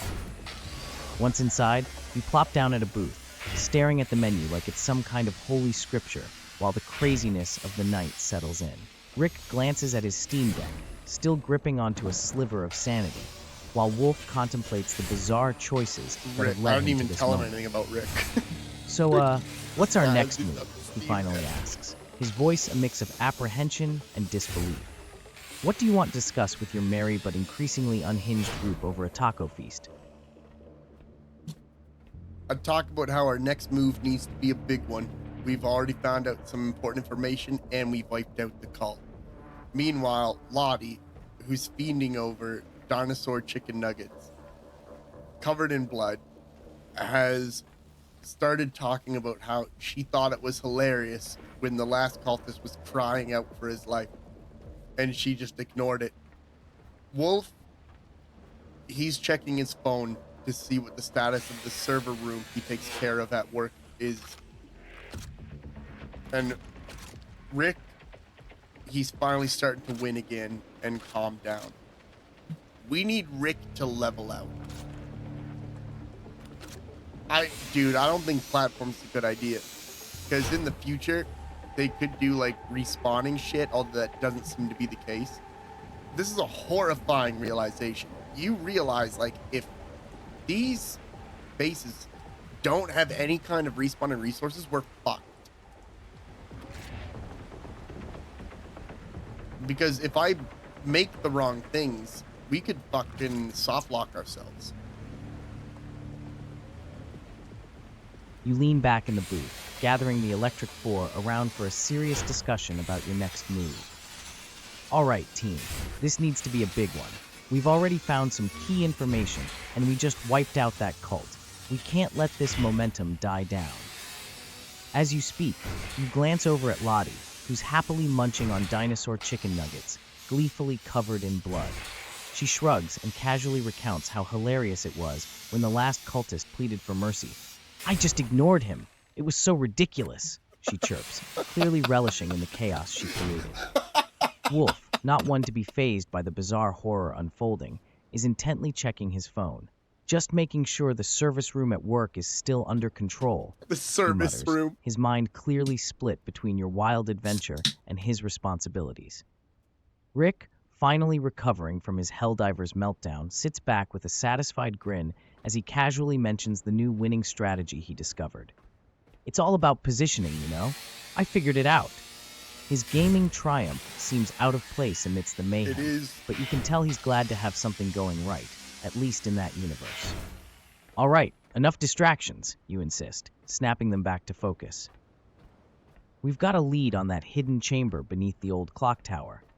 If we want to uncover more secrets about this town, and possibly find more cults or whatever's lurking in the shadows, we need to plan our approach. What do you want to lay out as your strategy now? Will you decide on stealth, brute force, or maybe something completely unpredictable?" Oh, man. I think... I know. I know. I tell Wolf to go buy a bunch of Power Ranger costumes. Meanwhile, Lottie and Rick and me, we go to the clock tower or whatever it was to start surveying the area. I'm building up to something here. I've been building up to something this entire story. That's just how I am anyways. We're probably gonna die because I don't have any power. And I'm really heavy.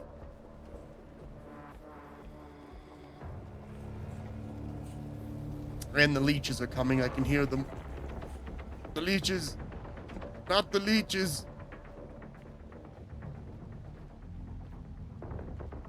just need a bit of power.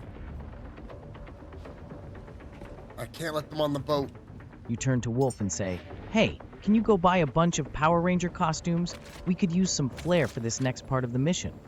He looks at you, brow furrowing in confusion, but shrugs and nods, perhaps realizing he can't argue with your bizarre logic anymore. "Fine, I'll see what I can find." With Wolf off on his ridiculous mission, you, Lottie, and Rick head toward the old clock tower, the air buzzing with anticipation.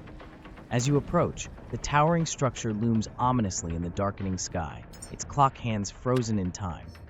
Lottie fiddles with her bloody dinosaur nuggets, looking around with a mix of excitement and bloodlust. "This is gonna be fun!" Still got the she nuggets? exclaims, glancing back at you with a manic grin. Rick, still reeling from his gaming victories, pulls up a flashlight and starts scanning the area, looking for any signs of the hidden entrance or clues. "There's gotta be something down here," he mumbles to himself, focused. As the trio of you begins surveying the vicinity around the clock tower, you spot an old stone door partly hidden by overgrown vines and weeds. It looks like it hasn't been opened in years. What do you want to do next? Investigate the door, or do you want to circle the area for any other potential entrances?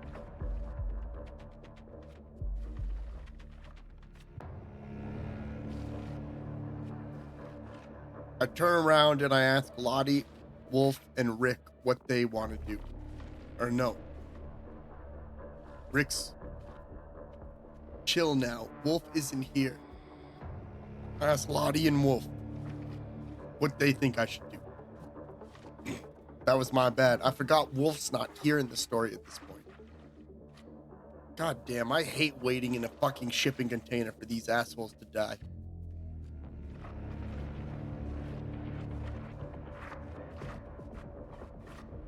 But the results are always good. We get a ton of biomatter, and we need fuel right now. You turn to Lottie and Rick, now both present, but without Wolf, who's off on his Power Ranger quest. You ask, "All right, what do you two think I should do? Should we try opening this door, or do you want to scout around first?" Lottie, eager for action, practically bounces on her feet. "Let's just see what's behind the door. I'm ready to fight anything that pops out." Lottie She is now cracks a her knuckles, badass. clearly itching for the next burst of chaos. Rick, now a bit more settled, nods in agreement. "Yeah, let's just go for it. I don't think we'd learn anything new by wandering around. Plus, there might be something big waiting for us inside." With their encouragement, it seems like the group is unified in heading forward. Ugh. You approach the old stone door, feeling the weight of what lies beyond. What do you want to do? Push the door open, or do you want to check for any traps or secrets before diving headfirst into the unknown? I ask Rick to open the door because I don't want to get hit by a trap. And then I turn to Lottie and I say, "What did you guys end up deciding on being the best meta Pokemon card?"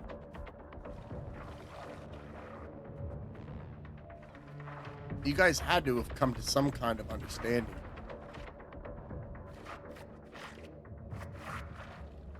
Looks like it's getting light out.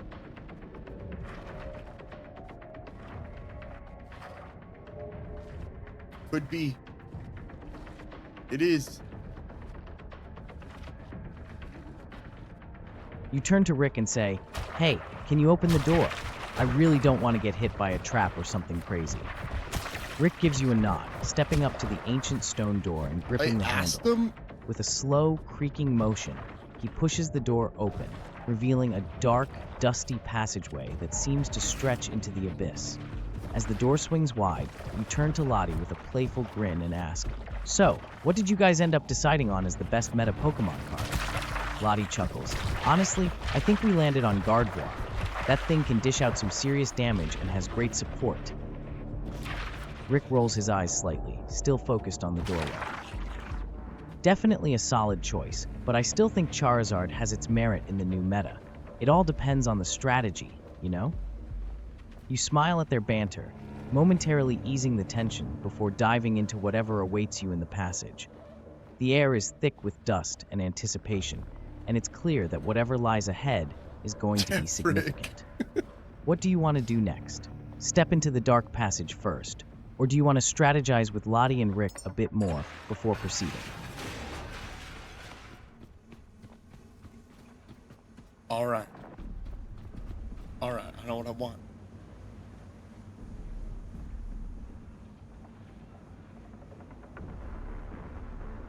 As we begin to make our move into the tower, Lottie breaks out in a rant about how amazing the Six Samurai deck build is in Yu-Gi-Oh! Wolf, puzzled, starts to search through his pocket for food because he panic eats. And Rick gets a notification on his Steam Deck that he has been banned from Helldivers 2. Can you imagine Rick getting a random notification that he's been banned from Helldivers 2?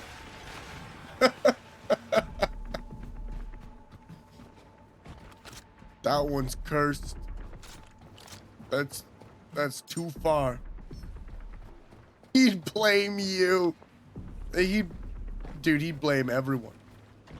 No, Rick would be. As you all gather yourselves to make your move into the tower, Lottie suddenly breaks out in a passionate rant about how amazing the Six Samurai deck is. Seriously, you guys, it's such a solid build. The strategy is unbeatable if you play it right. You can swarm the field and combo like crazy, she exclaims, clearly So in true. her element as she excitedly illustrates the advantages of the deck. Wolf, still puzzled by the chaos of the situation, starts frantically rummaging through his pockets for snacks, clearly panicking now that he's realized he might need some sustenance for what's ahead. I swear I had something in here, he mutters distractedly. In the middle of this chaos, Rick suddenly gets a notification on his Steam Deck that reads, "You have been banned from Helldivers 2." His face turns a shade darker as anger rises. What the hell? I can't even play to unwind. This is ridiculous, he grumbles, frustration palpable in the air. Amidst the swirling chaos of Lottie's enthusiastic lecture about Yu-Gi-Oh!, Wolf's food-hunting panic, and Rick's gaming rage, you stand at the entrance of the dark passage, trying to keep a handle on this bizarre circus. What do you want to do next? Do you push them to focus and head into the tower, or let the absurdity continue to unfold? As I begin to calm down Rick, Lottie goes into a deep explanation of your typical Six Samurai rush move. Wolf, who is now trying to order McDonald's through Uber Eats, gets sidetracked and wanders into a trap. You guys are fucking helpless. I don't even know what to do with you guys anymore. I can't leave you guys alone for any amount of time. You're always getting into shit. And Lottie, you gotta calm down with the Six Samurai decks. They are great.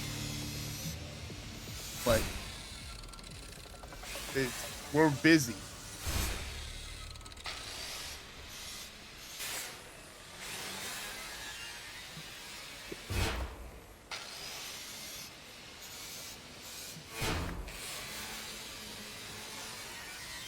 As you attempt to calm Rick, telling him to focus on the task at hand, Lottie launches into a deep explanation of the typical Six Samurai rush move. Her eyes sparkle with excitement as she describes how the combo works, talking about the strengths and weaknesses of each card while you try not to get too distracted.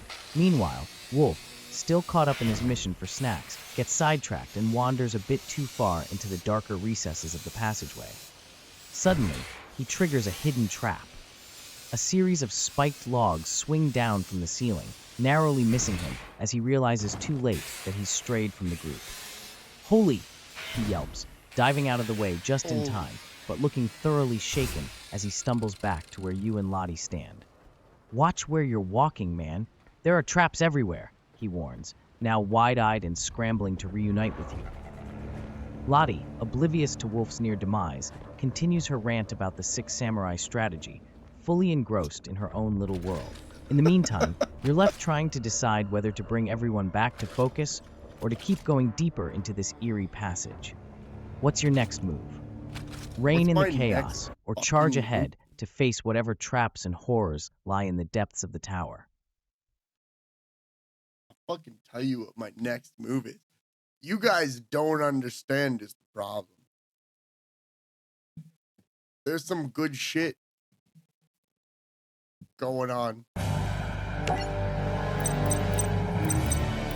There's some good shit.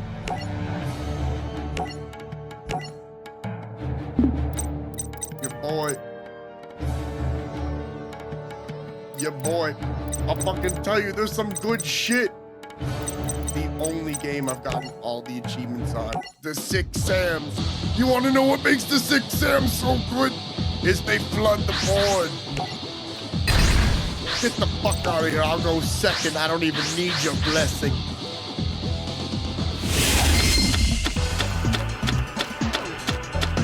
It's so loud. It's so unbelievably loud. Oh my God, my ears. You just toss them down and you forget them, man. We didn't even get a chance to do a forward rush, but it doesn't matter.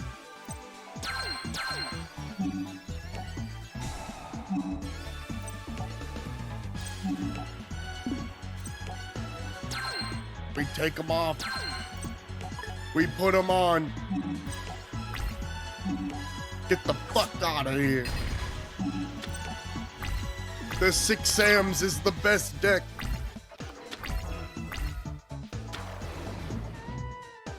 It's what won me King of Games in Yu-Gi-Oh!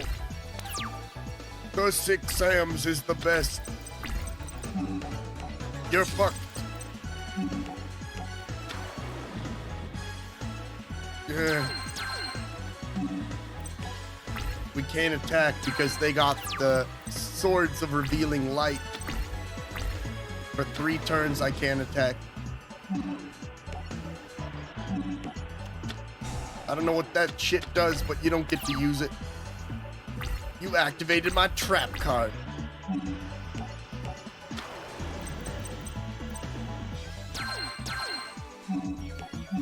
I special summon my bro.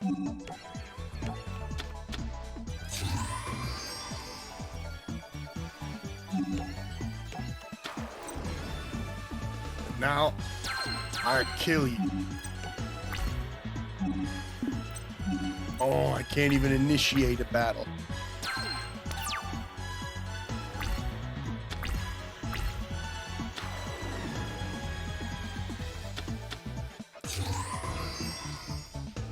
Yeah, bring him on. Big mistake. Alright, well, that's fair.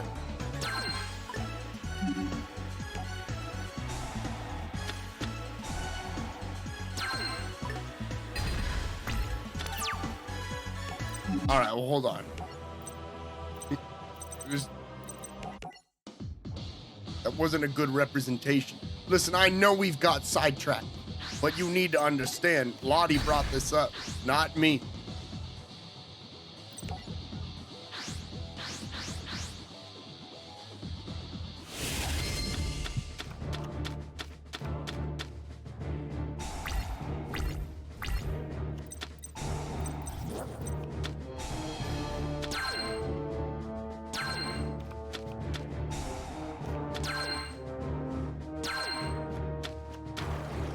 What are they doing?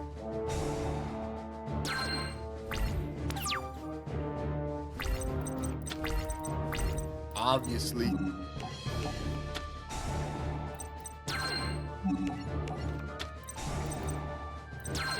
So we need to bring out her. Then we can rush the board.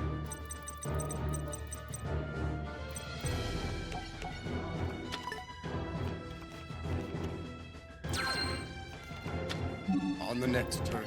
Damn shame. You can fill up your whole board on your first turn with the 6 Samurai. What am I doing? What am I? No, wait. Yeah. Well, what am I doing? What the fuck? Where's the last Caretaker? Now hold on. The last caretaker did not like me activating desktop mode and broke. It can't be real. I'm sorry. Listen, I don't know what happened. Okay? I'm good. We are good.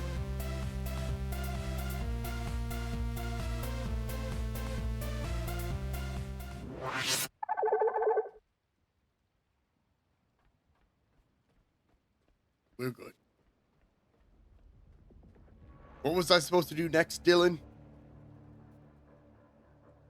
You gotta refresh me, man. I got sidetracked. I got excited by the Six Samurai deck in Yu-Gi-Oh! I'm sorry.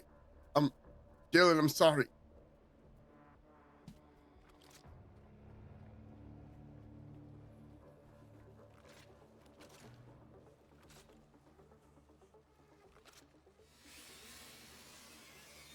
Dylan.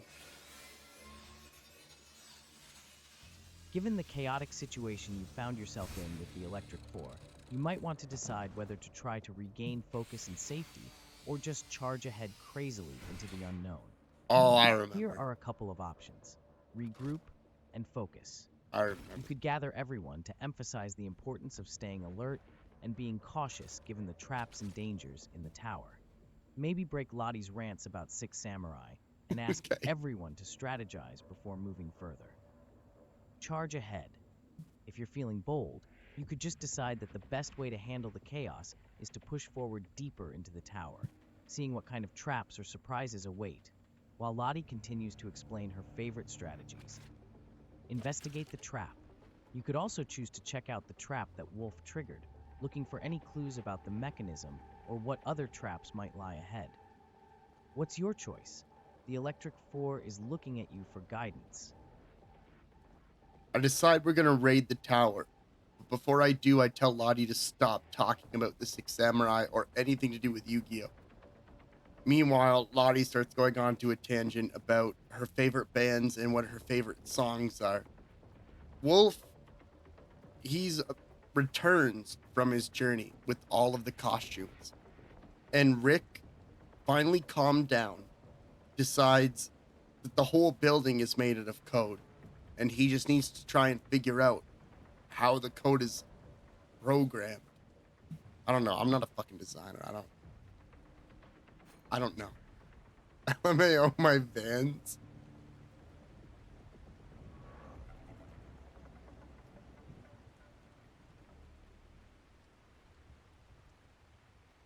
You just got out of control. He just needed to control you a little bit.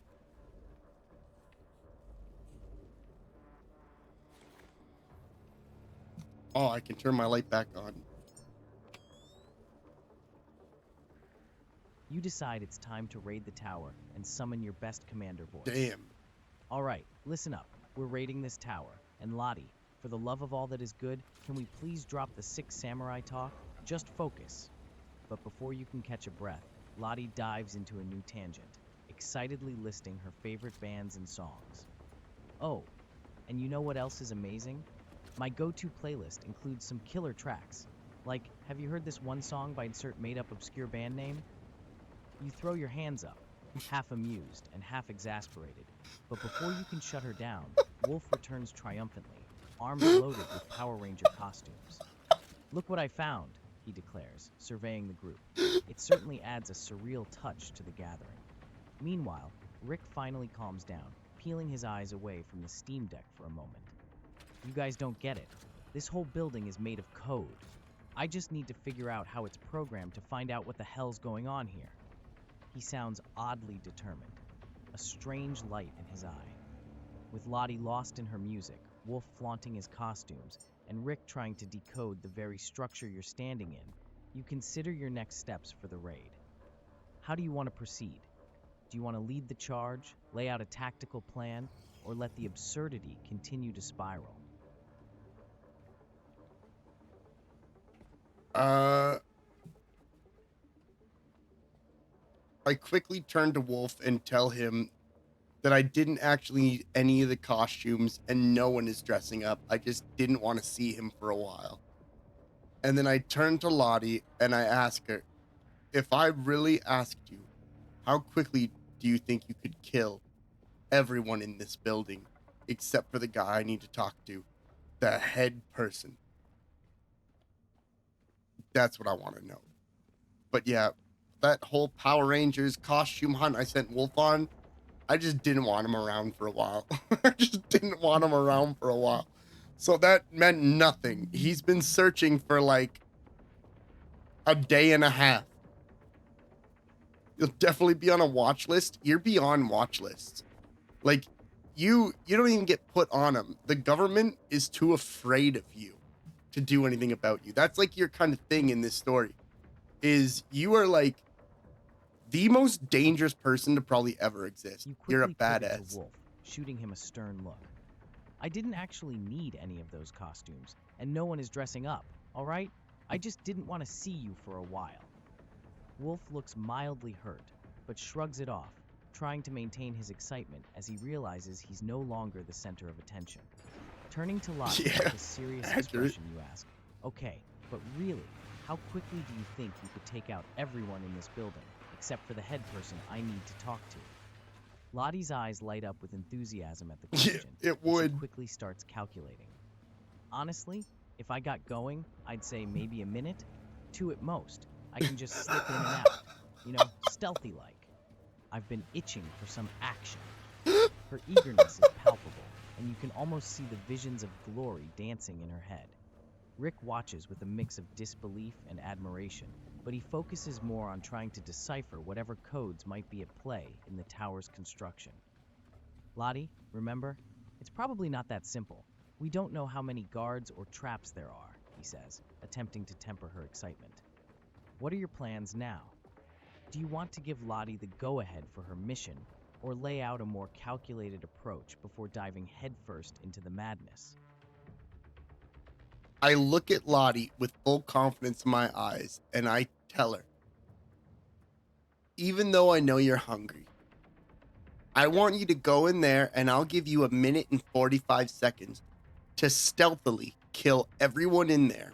But I'll give you a bonus 3 minutes if you want to take a break and eat your victims.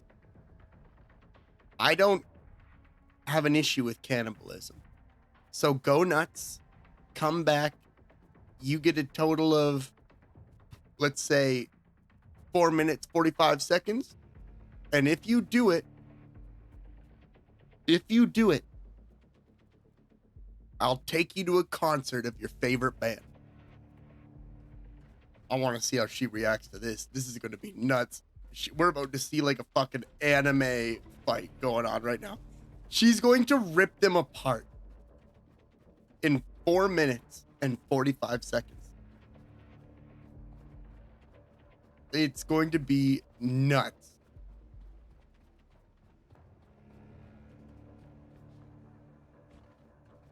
I need plastic and metal. I got so caught up in this story, I haven't been doing anything in the game.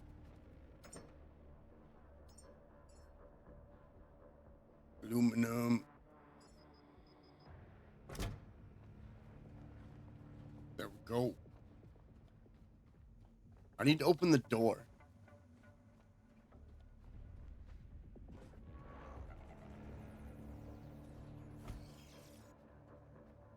Perfect.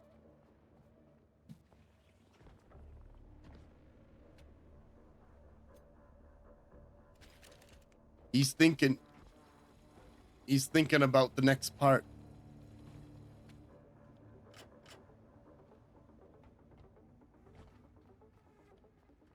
Alrighty. I can put this back.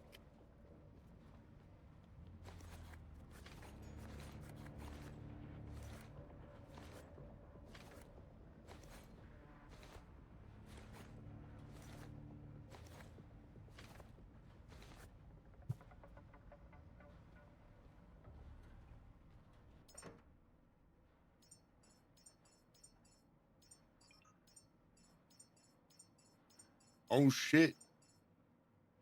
Did you not get that one?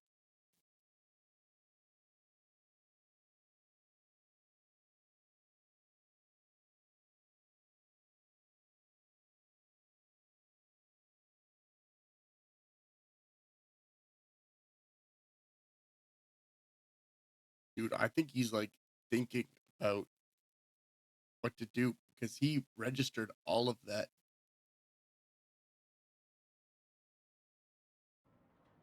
He might be broken. We might have broke Dylan. I believe in Dylan. Dylan's been with me from the beginning. Dylan, he's all right.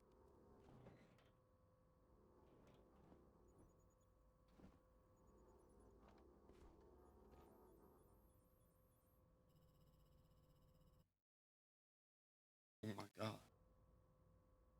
Dylan, respond.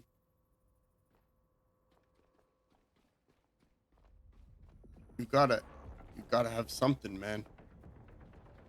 I'm being attacked out here.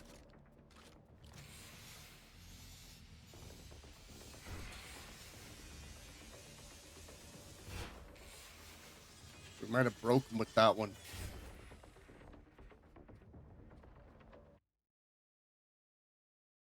We might have broken Dylan.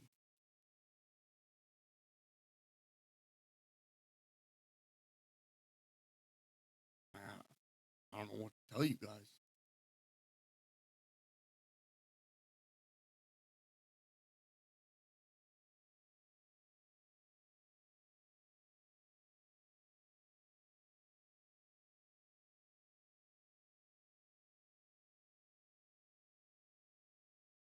I can't even stop Dylan.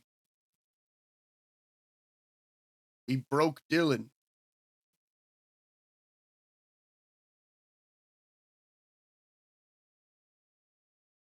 We might have to reset the story. I think that's what got Dylan.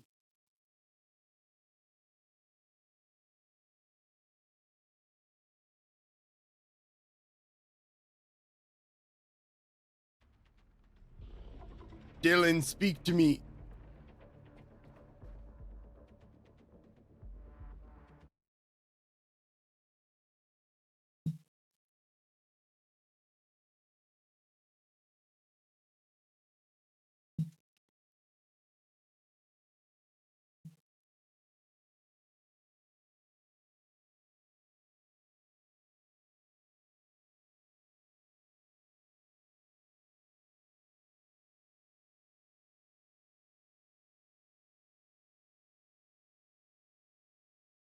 All right. I don't think he's Dylan. I don't think he's listening to us anymore. What? Did I break your brain, or are you just enjoying I, the chaos a little too much? Just let me know what you want to do next. I tell you, he just like came back.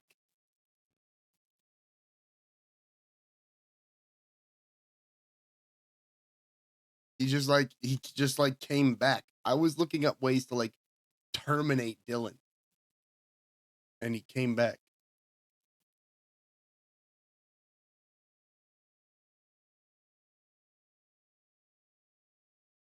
And he's gone again. You know what I'm starting to think it might be? Hey Dylan,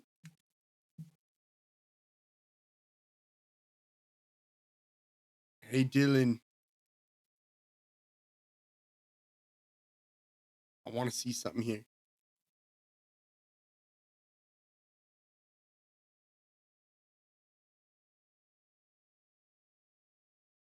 Oh, he was just thinking about it.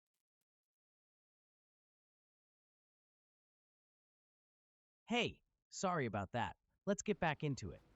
You lay out your absurd plan for Lottie, giving her a minute and 45 seconds to stealthily take out everyone inside, plus a Okay. bonus for a little snacking. And if you pull it off, I'll take you to a concert of your favorite band. Lottie's eyes gleam with excitement, a wicked grin spreading across her face. You're on. 4 minutes and 45 seconds? That's plenty of time. You know I'll kill it. She adjusts her stance, Okay, readying kill it herself, is a little bit on and the with nose. that, she darts into the tower. Wolf looks slightly horrified at the proposition, but can't help but be intrigued. Rick, finally putting his Steam Deck down, leans in, intrigued but still wary about the insanity of it all. I really hope this works out for you guys, he mutters. He After just doesn't what give a feels like fuck. an eternity, you wait with bated breath for Lottie to make her move. What do you plan on doing while you wait? Will you prepare for what's next, or do you keep an eye on the entrance for any signs of Lottie's return? I just sit there and wait for Lottie to come back. She'll do it.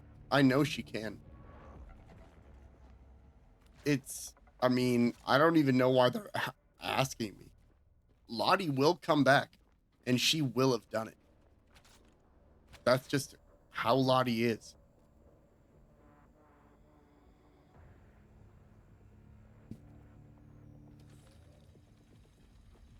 You sit back, confidence radiating in the tense silence as you wait for Lottie to return. You trust her instincts and skills, knowing she can handle it. The minutes tick by, the atmosphere hanging I need thick with iron. anticipation and uncertainty as Wolf checks his phone, occasionally glancing up at you with wide eyes. Rick, however, is deep in thought, likely figuring out how the chaotic events unfolding could be translated into a strategy, though it's hard to say what exactly he's concocting in that mind of his. It's true. Suddenly, you catch a flicker of movement from the entrance of the tower. Lottie strides back in, her demeanor different, a mix of exhilaration and, well, something darker. There's blood on her hands and her outfit, but there's also a satisfied grin plastered across her face. Guess what? They didn't even see it coming, she exclaims, excitement bubbling in her voice. And yeah, I had time to snack a little. Ready for that concert, right? You ate You've got people. a moment to catch your breath. What do you want to do next now that Lottie's back, and the tower raid seems successful?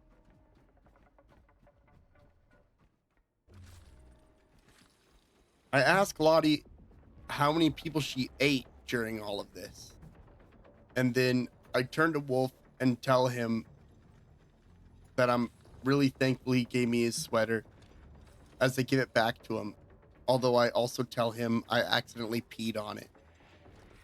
Rick, I slap across the face and ask him, why aren't you playing Helldivers?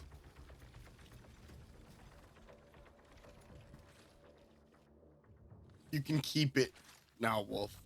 You know, it's your sweater, dude. You need your sweater.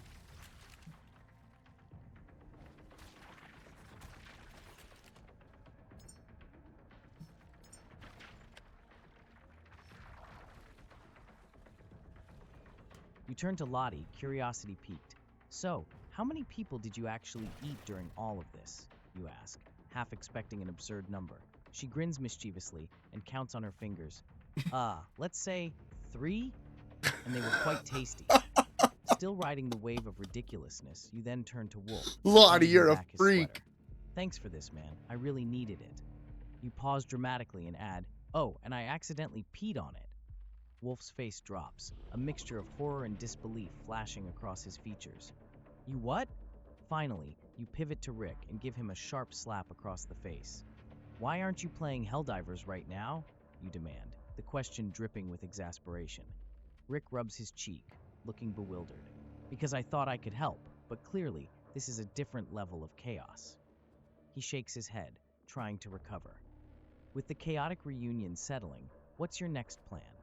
Do you want to discuss the next move in more detail, or do you decide to let the absurdity carry on for a bit longer? From now on, instead of saying chaos, say madness. I can't listen to you say that fucking word one more time. It's actually going to make me go crazy. But I go and I don't know. I pat Lottie on the head and thank her for her service. And I make my way up the tower to meet the head of all of this, to ask him about the secrets in town. I will find the secrets. Yeah, pat you on the head. I don't know what the fuck you want me to do. I'm not hugging you. I'm definitely not giving you a high five. It's cringe as shit. And you never know how someone's going to respond to it. You always miss the high five. And then it's worse.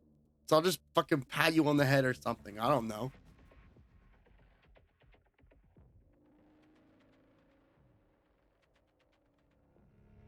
Dylan does. He knows. I'm back in this fucking shipping container waiting for these things to die, which is really a highlight of my day. Got it. No more chaos, only madness from now on. You give Lottie a pat on the head, thanking her for her service in a completely twisted and absurd way. Good job out there. You really handled that. She beams up at you, obviously enjoying the praise and feeling pretty fantastic about her little rampage. With that done, you make your way up the tower, ascending through the dimly lit passageway. The anticipation builds as you approach the chamber where the head cultist is supposed to be. Once you reach the top, you find yourself in a large stone room, illuminated by flickering candles and strange Why is it so symbols quiet etched now? into the walls. In the center, a makeshift altar holds several bizarre artifacts, and it feels as if the air itself hums with ancient power. There, seated confidently at the altar, is the head cultist you've been wanting to confront. He looks up at you with a mix of curiosity and amusement, clearly having sensed your arrival. "Ah, the one they call the Messiah has come to greet me," he says, a sly grin spreading across his face. "What brings you to my domain? Surely, you must have questions.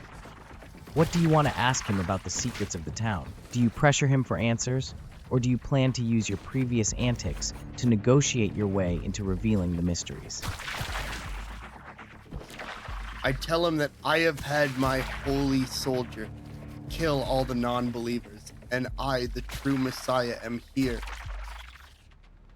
to learn the secrets of the current cult so that I can decide how I want to proceed. I'm not going to give him everything just yet. I want to know what this guy knows, and I want to pass off Lottie as a holy warrior who's fighting on my behalf. Everything she's done is because their God wills it. And it's as simple as that.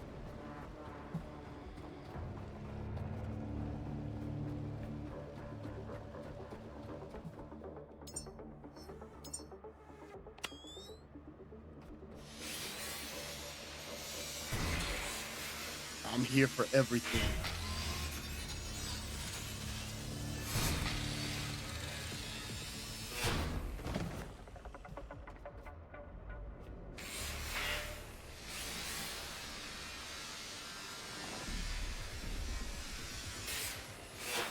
Well, you just do it. Dylan, I know you registered what I said. He must be thinking about a lot.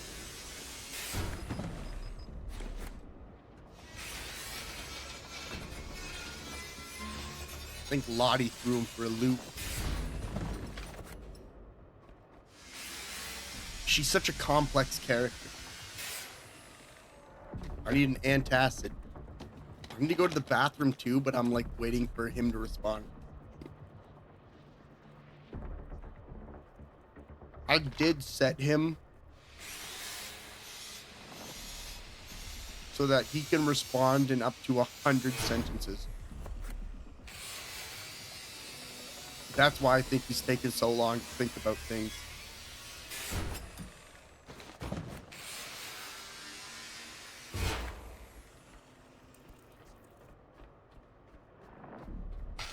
But I mean, he can. I'll even check right now.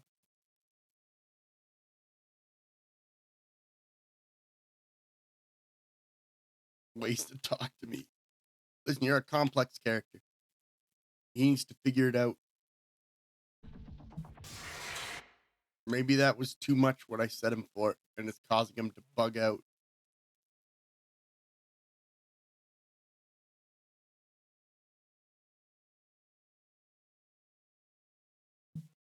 I gotta go to the bathroom. 1 second.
Man, he never responded, eh?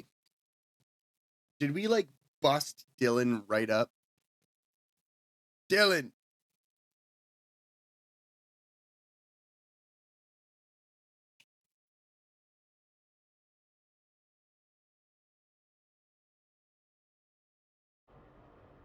Answer! I know you heard me, asshole.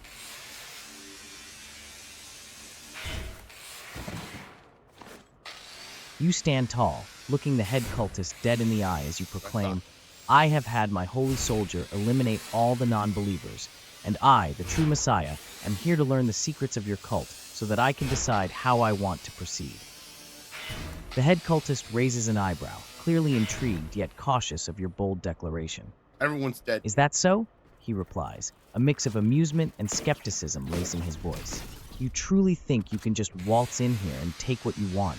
Yep. You don't understand the depths With of the Lottie power again. you're toying with. He reclines back, as if sizing you up. I can offer you insight, but it won't come free. Every secret has its price, and you've already started your journey down a dark path. Are you truly prepared to understand the weight of what you seek? His words hang heavy in the air, waiting for your response. I already know what I want. How do you want to continue this conversation?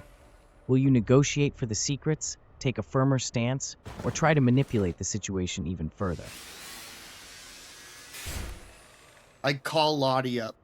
She comes up chewing the arm of one of the cultists, quickly throwing it to the corner of the room. I tell her to break one of his fingers, and she does so without hesitation. I then ask him again, tell me about the secrets of this town. She'll do it. She won't even fucking blink about it. She's cool. She's cool with it. Lottie's on my level. Wolf, he's sitting back, fucking horrified, really. He's thinking about his server rooms. He's got, like, work orders building up. He wants to get the fuck out of there, but at this point, he'd feel bad if he left. So he's just kind of hanging around. You call he for doesn't- Lottie, and she bounds into the room with an unsettling grin, chewing on the arm of one of the fallen cultists like it's her favorite snack. With a quick flick of her wrist, she tosses the arm into the corner like a discarded piece of trash, completely unfazed by the horror of the situation. Yeah. Break one of his fingers, you demand, and without hesitation, Lottie steps forward, grabbing the cultist's hand with an eagerness that suggests she's enjoying this way more than she should. With a swift motion, she snaps one of his fingers, and he lets out a pained howl that echoes through the chamber.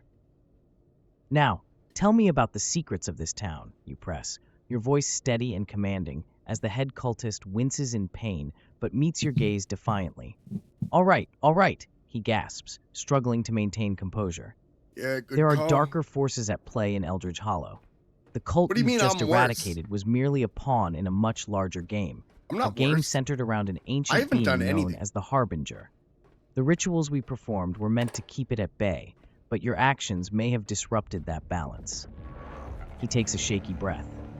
If you want to know more, you'll need to find the source. Its I didn't relic, tell you to do hidden anything. deep within the town. Without it, You can't Eldridge prove it. Hollow may fall into madness. With this new information, what do you want to do next? Do you capitalize on this moment to gain more knowledge, or do you consider your options seriously after hearing about the Harbinger? I thank him for what he's told me, and then I ask Lottie to break another one of his fingers. And then I tell him to tell me the rest of everything he knows about what's going on here. Yeah, that's how we do things around here. This guy thinks that's gonna be enough. It's not enough. I need more information, and Lottie's my ticket. Lottie's my ticket. She's just crazy enough to get that information for me. She's just crazy enough to do it. You're not the entertainment. You nod at the head cultist, a smirk on your face as you thank him for the information. I appreciate your honesty, you say, your tone dripping with sarcasm. Then you turn to Lottie and casually instruct, break another one of his fingers. Lottie's eyes light up with excitement as she steps forward once again. Lottie's a And psycho. with a swift snap, another finger is shattered. The cultist cries out in pain, but you cut him off before he can catch his breath. Now, tell me everything else you know about what's going on here. I want the whole story, no hiding. He grits his teeth, clearly pained, but also aware that he doesn't have much of a choice. All right, just stop. The Harbinger is an ancient entity that feeds on chaos and despair. It's been sealed away for centuries by a group of powerful practitioners, but our cult, we believed we could harness its power instead of keeping it at bay. He pauses, wincing as he tries to gather himself. The I'm balance gonna is put a vote up delicate. on A stream relic right now containing its essence is hidden in the old church in the center of town. for We you thought guys. it could be the key to controlling the Harbinger, but if it falls into the wrong hands, like yours for example, it could spell doom for us all. I'm gonna put up With that chilling poll. revelation, the weight of his words hangs in the air. What's your next move? Do you want to interrogate him further, or do you plan to head to the old church to uncover the relic?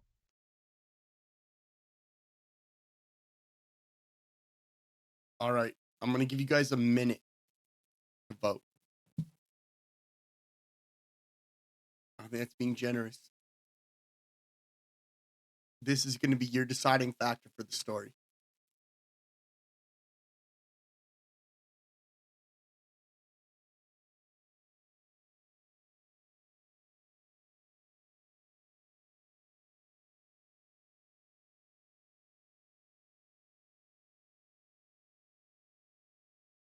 I don't know how polls work, but there's no votes. What's up to me then?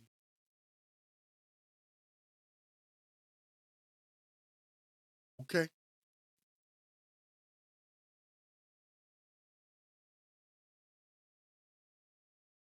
Cowards. None of them want to carry the responsibility.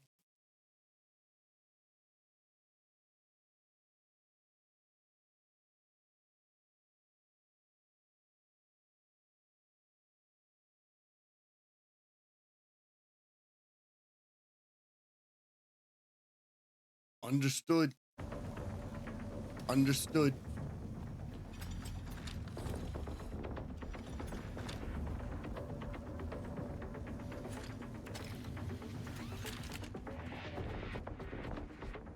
All right, I forgot that this was actually a place we haven't done yet.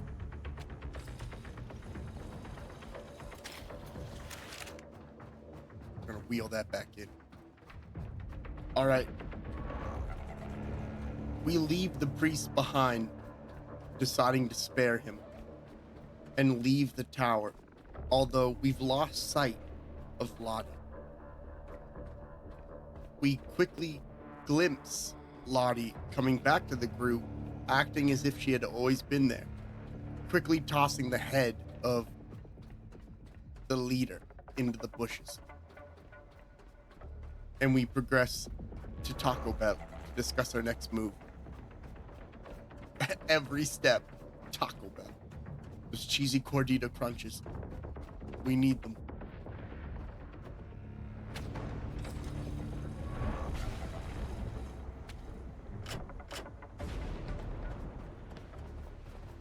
What is that bang? Oh, lightning. We're good.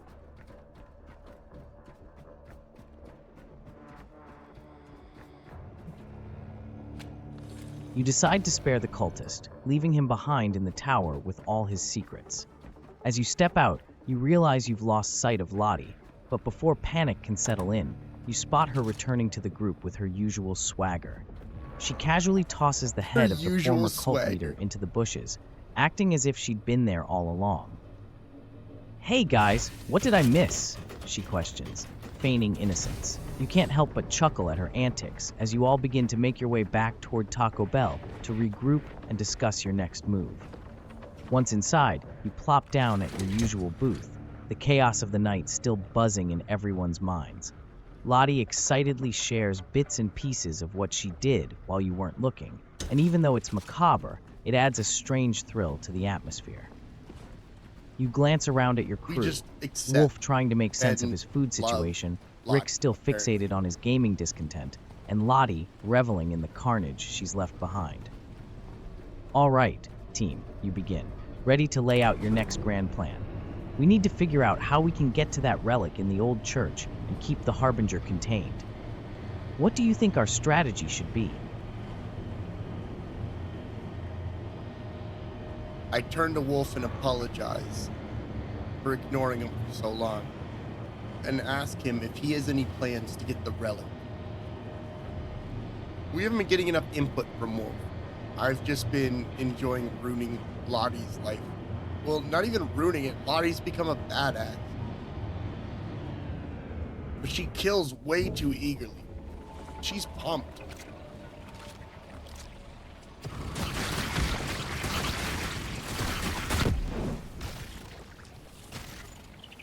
You turn to Wolf, sincerity replacing the usual chaos in your voice. Hey man, I'm sorry for ignoring you for so long. Got caught up in all the madness. Do you have any plans for how we can get that relic from the old church? Wolf looks up, a thoughtful expression on his face, clearly relieved to finally be part of the conversation. Thanks for asking. Honestly, I think we need to be strategic about this.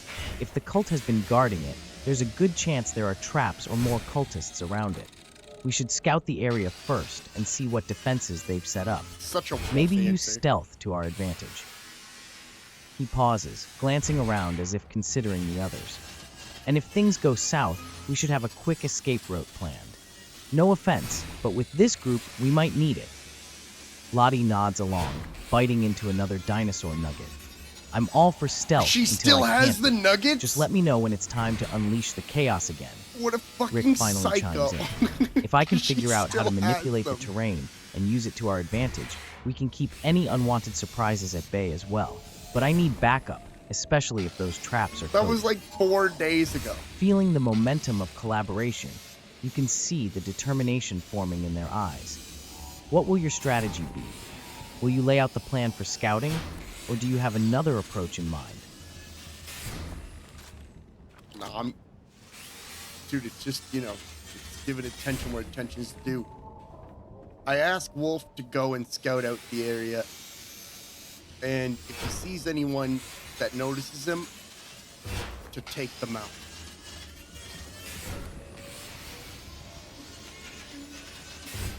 He needs to take them out. Wolf, he raised kids. He can kill a person easily. Probably happily. He's not gonna feel good about it. The guilt's gonna rack him. You They turn can to totally Wolf do it. with a firm nod. All right, Wolf.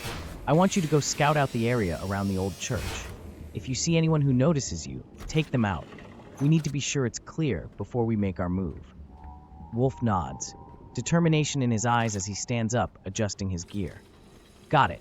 I'll keep it quiet and make sure I'm in and out before anyone knows what hit them.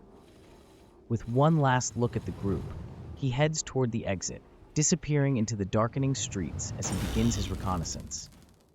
As he leaves, you can feel the tension in the air. Everyone's on high alert, waiting for updates. Lottie munches on her nuggets, seemingly unfazed by the seriousness of the task at hand, while Rick pulls out his Steam Deck, preparing to distract himself as he awaits Wolf's return. Minutes tick by, and the anticipation hangs thick. I forgot about You Rick. discuss what approach you'll take once Wolf gets back. Will it be stealthy when you make your move, or will you focus on overpowering anyone in your path? How do you envision the approach for the group when Wolf returns? I turn to Rick and I tell him, hey man, you know what? You should probably just change to cocaine. Because it's not much different than Helldivers. I think it would be a big step up for you. I then turn to Lottie and I say, when Wolf comes back, I want you to act really scared. Like something really bad happened. After Rick eventually falls into his psychosis and Wolf comes back, Lottie runs out and starts panicking. And then I come up after Wolf is in a panic and say, just kidding, man. I asked her to do that. My God, you're such a loser.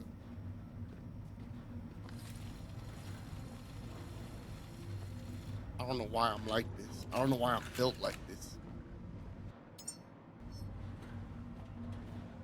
Take it. Alright, I can move again.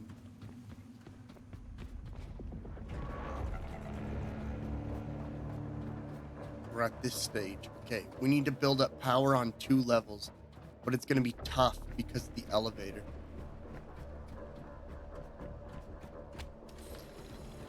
I need to... You turn to Rick, who's still engrossed in his Steam Deck, and say, "Hey man, you should probably just switch to cocaine because it's not much different from Helldivers. I think it would be a big step up for you."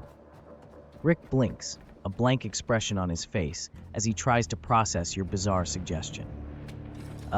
Thanks, he mutters, clearly uncertain whether to take that as a compliment or an insult. Then you pivot to Lottie, whispering, "When Wolf comes back, I want you to act really scared, like something really bad happened. Just give him a good scare."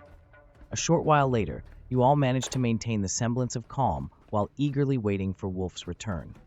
Suddenly, he bursts through the door, looking frantic. Before he can catch his breath, Lottie leaps into action, running out to meet him, wide-eyed and gasping, "Wolf! Something terrible happened. You wouldn't believe it."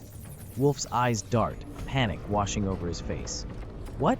What did you see?" he stammers, looking completely unhinged, ready for a fight or flight response. Then you casually stroll in after Lottie, chuckling as you say, "Just kidding, man. I asked her to do that. My God, you're such a loser." Wolf's expression shifts from panic to frustration and disbelief as he processes what just happened. "Seriously? You guys are the worst," he groans, rubbing his forehead. The tension breaks, and the absurdity of the moment sets in. With the air clear, what's your next move? Do you want to discuss the plan again, or is there another crazy scheme you want to set into motion? Our health is so upgraded.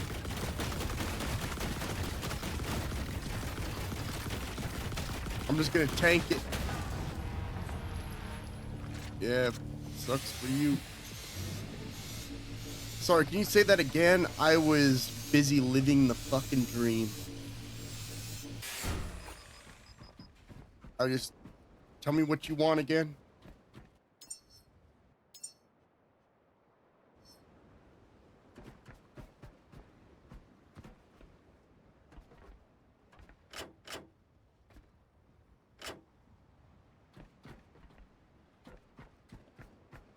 No problem. Here's the recap. You turn to Rick and jokingly suggest, "Hey man, you should probably switch to cocaine because it's not much different from Helldivers. You don't I think gotta it would be a repeat the big whole step thing. up for you." He looks puzzled, unsure how to respond. Then you ask Lottie to be dramatic when Wolf returns, acting really scared like something terrible happened.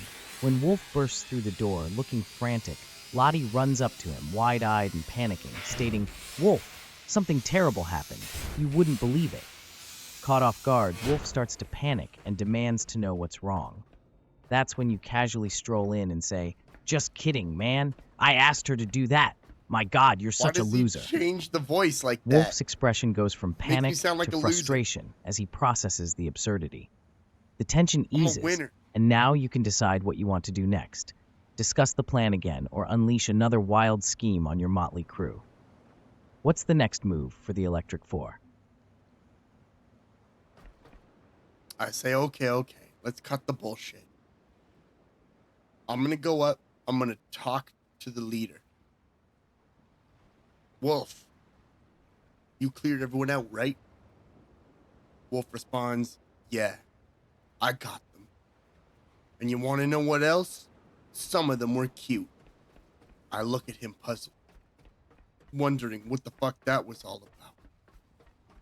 But nonetheless, I progress into the tower to meet the final leader of all of this.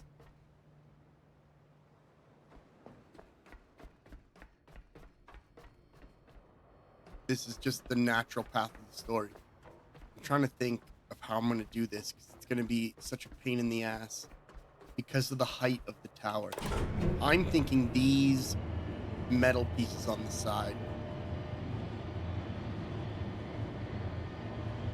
But it's so high up.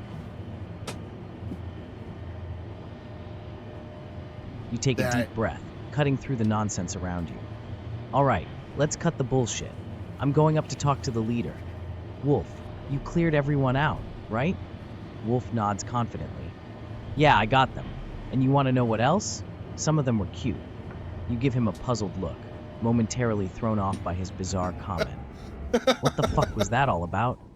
But you shake it off. Now's not the time to dwell on Wolf's strange priorities. With determination, you make your way into the tower, ascending the stone steps leading to the final confrontation with the leader of this whole maddening affair. The atmosphere feels thicker, anticipation buzzing in the air as you approach the chamber that holds the heart of this cult. As you push open the heavy doors, you enter the dimly lit room and spot the leader at the altar, a ow. powerful presence enveloped in shadow. His gaze meets yours, filled with a mix of curiosity and defiance. Ah, the one who claims to be the Messiah. What brings you to my sanctum? What's your approach now? Will you lay out your demands, challenge him, or try to already went through all negotiate for this, the didn't knowledge I? you seek? The fate like- of your mission hinges on your next Oh, but I words. died. All that shit. Yeah, I got this.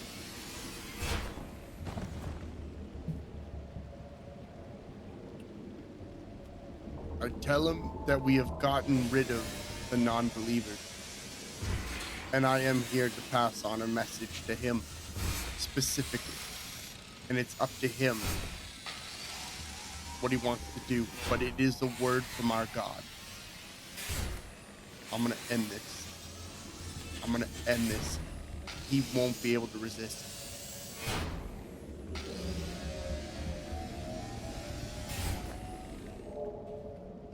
He won't be able to resist.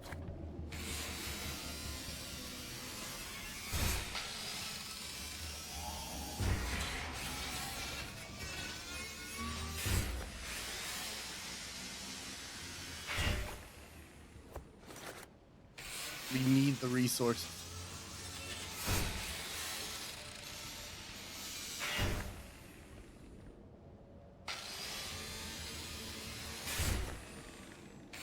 Where are you two? Did he get that?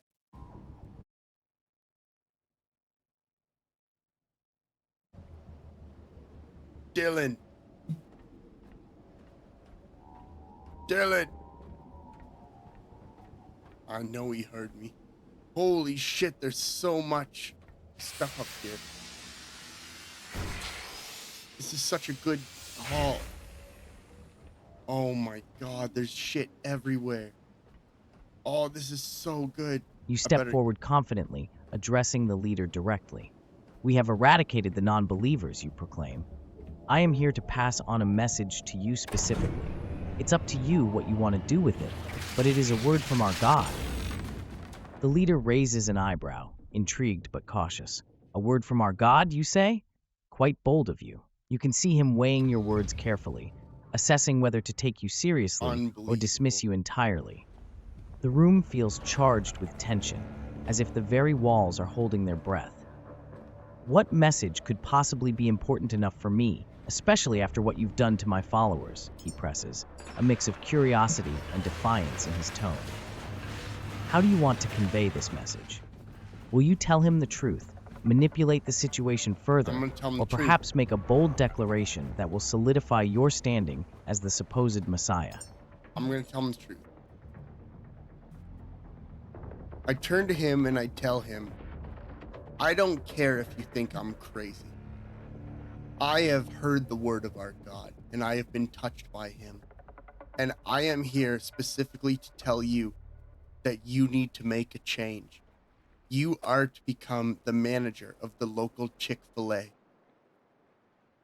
And I need to take over the few remaining members we have to eventually regroup with you and become the cult we were meant to be. We're never going to recruit with him. We're never going to recruit with him. This is our cult now. And there's like 8 people alive, thanks to Lottie.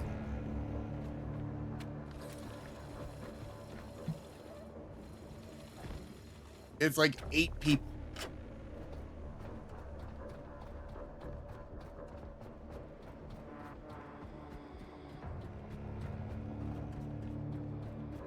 but I know what I'm doing. You lock eyes with the leader, your voice unwavering as you declare, I don't care if you think I'm crazy.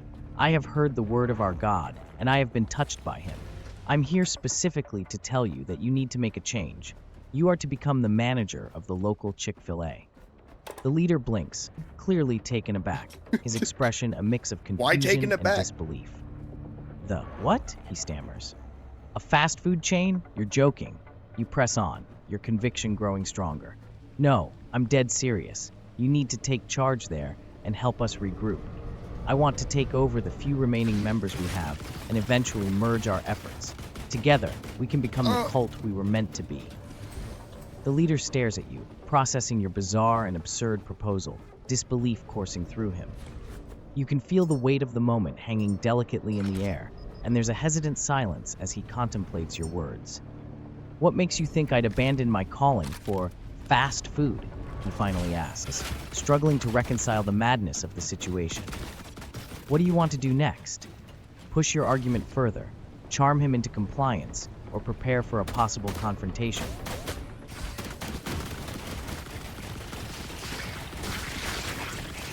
I'll tell him that it's his choice to believe me or not. But if he chooses to refuse, I will not be able to protect him from Lottie. And I'll have to let Lottie off the leash. And he's already seen what happens when that happens.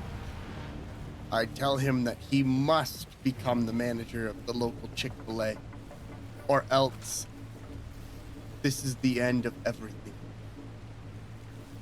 It's the end of everything. That's the answer. Undefined.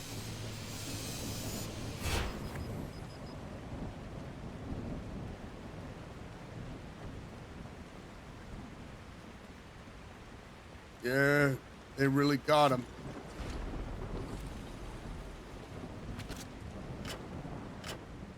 You lean in closer, your tone serious and intense.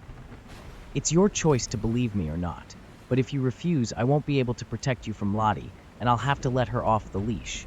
You've already seen what happens when that occurs. You let your words linger, the threat hanging in the air like a dark cloud. You must become the manager of the local Chick-fil-A, or else, well, I have everything you could possibly lose. The leader's expression shifts dramatically, a mix of fear and consideration etched on his face. You can see the wheels turning in his mind as he weighs the risks and rewards of either complying or defying your outrageous demands. Finally, after what feels like an eternity, he exhales sharply. You've painted a very interesting picture. Deal with the consequences of your actions, huh? Fine, I'll do it. I'll become the manager. With that unexpected agreement, your absurd strategy bears fruit. The leader's submission is met with a sense of triumph swelling within you, one that makes the madness of the situation feel oddly victorious. What's next, he asks, a hint of resignation in his tone. You've now got a pivotal moment in your grasp. What do you want to lay out as the next steps in this bizarre collaboration? I revealed to him that I am the CEO of Chick-fil-A, and I demand to know what I have to do to end this whole journey, or I'm going to fire him, and him and his fucking poor-ass wife can rot in the gutter. Got him. Got him. Dude, once you get the Chick-fil-A defense, once I got him in the Chick-fil-A position, there's nothing left he can do. We got him. We fucking got him, ladies and gentlemen. This is going to be the end of this current story, but I kind of want to do another story because this was so good. I got him on this one. You take a deep breath, letting the weight of your revelation sink in before delivering your next bombshell. By the way, I'm the CEO of Chick-fil-A, you declare confidently. And if you don't comply, I'll fire you on the spot, and you and your poor-ass wife can rot in the gutter. The leader's eyes widen in shock, realization dawning as he processes your words. Fear replaces his earlier bravado, and he stammers, "What? You're serious?" You continue without hesitation. Yeah, I'm serious. Now tell me what needs to happen to end this whole twisted journey. I want to know what we need to do to put everything in place, or there will be consequences. The leader swallows hard, visibly shaken, but understanding the gravity of the situation he finds himself in. You really want to know? He seems reluctant, but knows that defying you could lead to his downfall. That's right. You need to gather the remaining cult members and redirect their energies towards the restaurant. We can use that establishment as a front, but it won't be easy. You see that the facade is starting to crumble, and he knows you hold the reins. Give me a plan, and I'll consider it.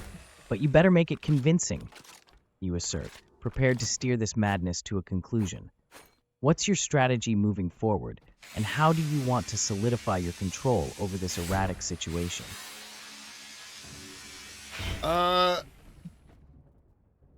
I send out a satisfaction survey to every member of the cult that is to be filled out anonymously. But what I don't tell them is it's not anonymous and I can see who did it. I then send out Lottie to kill anyone who gave me a negative review.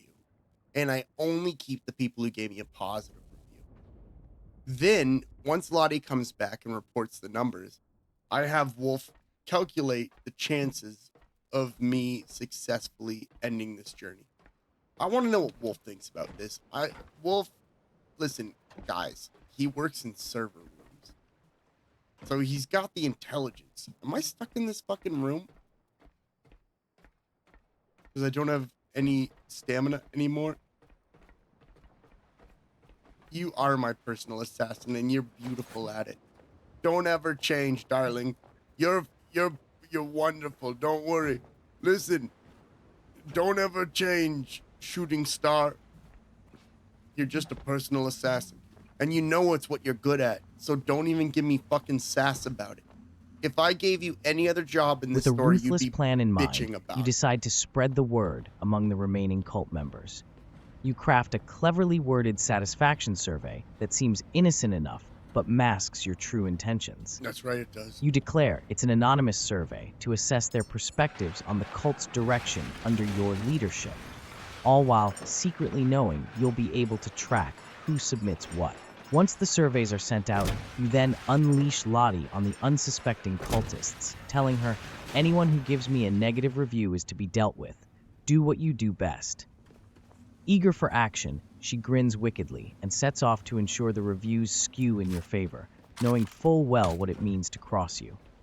The impending danger adds an unsettling excitement to the task at hand. After some time, Lottie returns, blood smeared across her outfit, a triumphant look on her face. Guess what? Most gave you positive reviews. Those who didn't, well, they didn't make it, she says nonchalantly, as if recounting an Do I do afternoon anything tea. sell? You gather around with Wolf and Rick, ready to analyze your next steps. All right, Wolf, you say, turning to him. Calculate the chances of me successfully ending this journey based on the new standings. Wolf, clearly intrigued by the task despite the madness of it all, puts on his thinking cap. He begins scribbling down numbers, weighing the You want odds to do something else? as he calculates the Fine. social dynamics among the remaining cultists and how your control over them might shift now that the negatives are eliminated. While he works, you can feel the tension mixing with the thrill of power rising We'll try group. and change your nature. What's your next move as you anticipate the results of Let's Wolf's do it. calculations? Do you plan a bold takeover, or is there another layer of manipulation you want to introduce? Let's change your nature.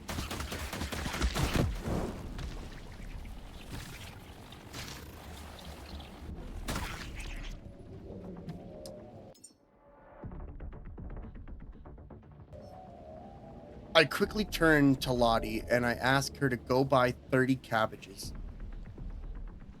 I tell Wolf to take the front with me. I need him to find out if there's any traps.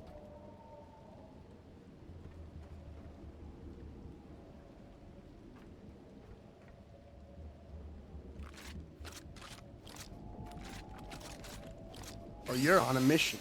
You're on a mission, Lottie.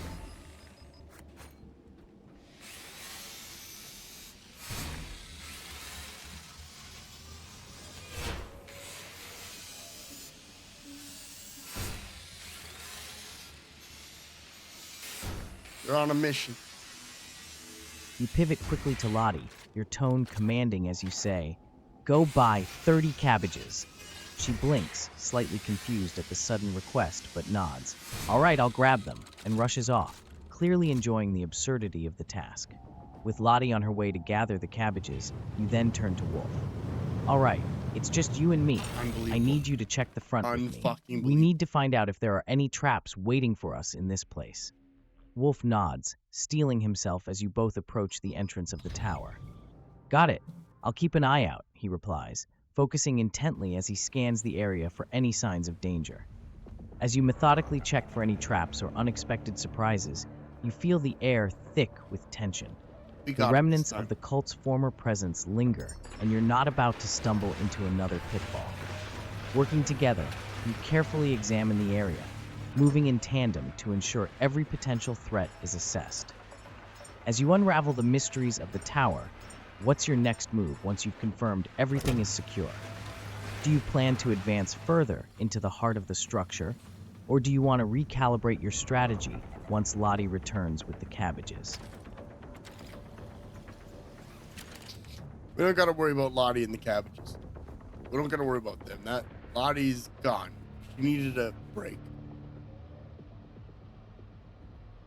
I head towards the room of the last boss, and I get ready to fight him, telling him, "I lied my way to get here, and I'm about to fuck you up." That's my message. Listen, I'm not graceful, okay? That's my message to the last boss of the journey. Is I'm gonna fuck you up. It's gonna be bad. There's no other option.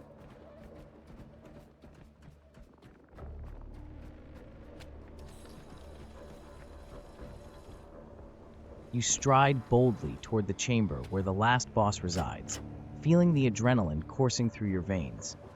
The tension thickens in the air as you approach the final confrontation, fully prepared to face whatever twisted opponent awaits you. As you burst into the room, you lock eyes with the head cultist, who looks both surprised and unsettled by your confident entrance. "I lied my way to get here," you declare, your voice steady and filled with bravado. "And now, I'm gonna fuck you up." The head cultist's expression shifts from surprise to a cold smirk as he straightens up, attempting to regain composure. "You think your bravado will intimidate me? You've already disrupted our rituals and killed my followers, but you're not prepared for the true power that lies within. I didn't kill your followers, that was Lottie. As you prepare for the inevitable clash, you feel the weight of the moment, the culmination of every chaotic decision leading you to this standoff. What's your opening strategy for taking down the boss? Do you charge in aggressively, set a trap, or try to manipulate the situation further?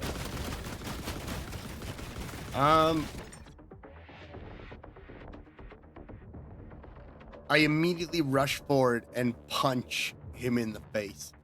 And out of nowhere, Rick comes in with a haymaker from the southeast side and clocks him. Wolf comes in with a back kick. And we are beating the shit out of this guy.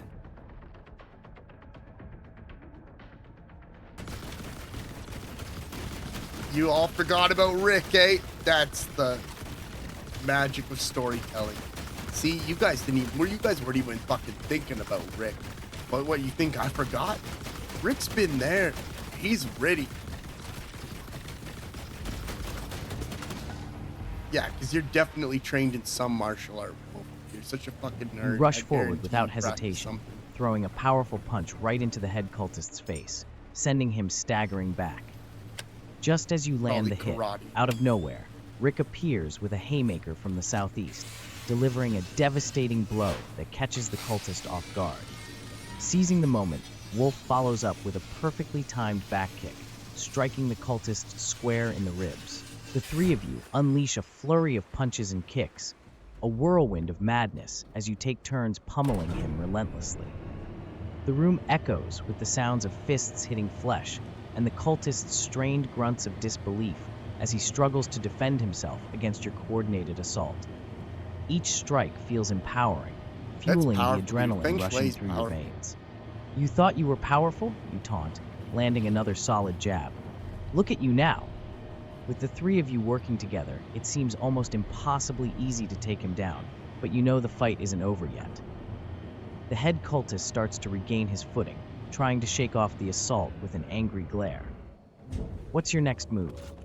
Do you keep the pressure on with another round of attacks, or do you call for a strategic retreat to gather more intel before The finishing him lead off? cultist turns into a giant beast, slamming Wolf against the wall and pushing me back to the point where I'm on desperation. But there's a surprise.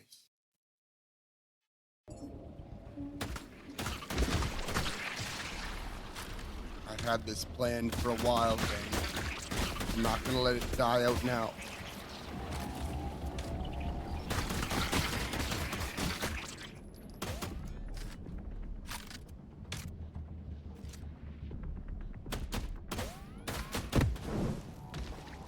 Just as you're about to throw another punch, the lead cultist lets out a horrific roar, and in an instant, he morphs into a giant beast.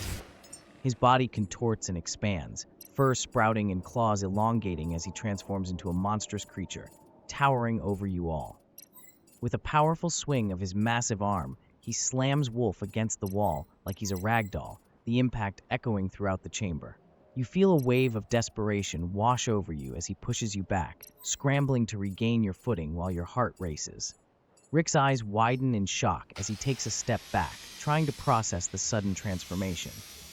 "What the actual hell is this?" he exclaims, feeling the intensity of the situation amplify. The monstrous lead cultist, now growling with a mix of rage and power, glares at you, teeth bared, ready to strike. The room feels like it's closing in, and you know you need to act fast before this beast turns the tide against you. With adrenaline pumping, what's your next move? Do you try to rally your team to fight back, look for an escape route, or maybe employ some kind of strategy to counter the beast's immense power? I tell Wolf to stop! You're not strong enough to take him on. And I glare at the beast, understanding that my end is soon to come. But setting up for the final scene.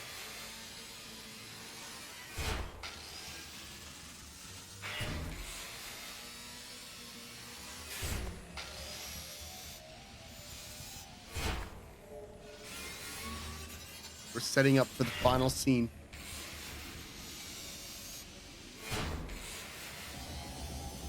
You shout at Wolf, "Stop! You're not strong enough to take him on." Your voice reverberates through the chaos, cutting through the desperation that hangs in the air. You lock eyes with the beast, knowing that this could very well be your end, but a flicker of determination ignites within you. But something shifts. A realization dawns on you as you channel your fear into focus. You remember the words you've received, the chaotic journey you've been on, a unique path laced with madness, camaraderie, and unexpected strength. You glance at Rick, who's still stunned, and Lottie, who has a wild glint in her eyes. "We can't give up yet. We can outsmart this thing. We just need to work together." With a renewed sense of purpose, you gather your team's energy, preparing to strategize a way to combat this monstrous creature. Perhaps there's a weakness to exploit, or the surroundings to use to your advantage. You take a deep breath, ready to valorously face whatever comes next, grasping for the final threads of hope amidst the looming dark. What will you do next to rally your team and approach this beast with I a realize plan? there is no hope. And as the beast bears down on me, something happens. Something happens. I'm fucking suffering. I have so much stuff on me right now. Help! Please! Help! Please! I need help! I need electricity. Come on, please! Come on, please! Trying so hard. I'm being my best man. I'm a good soldier. As the beast bears down on you, its massive claws glinting in the dim light, a wave of resignation washes over you. You realize that in this moment, there may be no hope left to cling to. The warmth of adrenaline fades, replaced by a chilling We clarity. lose. But just as the beast lunges forward, something unimaginable happens. A sudden surge of energy ripples through the air. No, you're wrong. That's not what happens. Suddenly, Lottie runs in with 30 cabbages. She quickly launches 15 of the cabbages at the beast with near light speed force and penetrates parts of his body. She quickly jumps to the wall and launches another 4. And then she launches the rest all in one bundle, quickly killing the beast. She then stops and asks, "What did I miss? What the fuck happened to you?"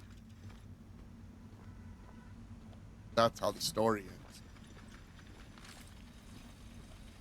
The 30 cabbages that I sent her on were all for a reason. I believed in Lottie. She could turn cabbages into a weapon if she fucking wanted to. I know that in my heart of hearts. I know that in my heart of hearts. And she would be the one to come and finally rescue us. On death's door, he beat everybody. He beat Wolf.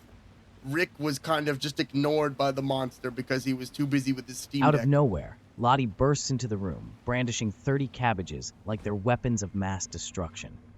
With a swift motion, she launches 15 cabbages at the beast with near light speed force, the impact sending splatters of cabbage juice everywhere. The monstrous creature roars in pain, Didn't even know that staggering back as the projectiles penetrate its thick hide.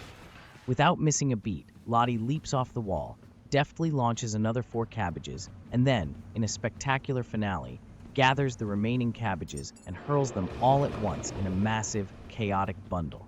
The explosion of greenery and the force of the cabbages overwhelm the beast, and it collapses to the ground with a final, echoing roar. As the dust settles, Lottie stands triumphant amidst the remains of the cult leader and the scattered cabbages, looking around with a bright grin. "What did I miss?" she asks, glancing at you with genuine excitement before her eyes land on your altered state. "All right, what the fuck happened to you?" Your jaw drops, a mix of shock and admiration flooding over you. You can't help but laugh at the absurdity of it all. The cabbages, the chaos, and now Lottie's sky-high energy returning the fight in an unexpected way. With the beast defeated and a strange sense of normalcy returning, what's the next plan for the Electric Four? Do you regroup to discuss the aftermath, or hit the ground running, looking for the relic at the old church? We decide the relic is too much work. We did our part.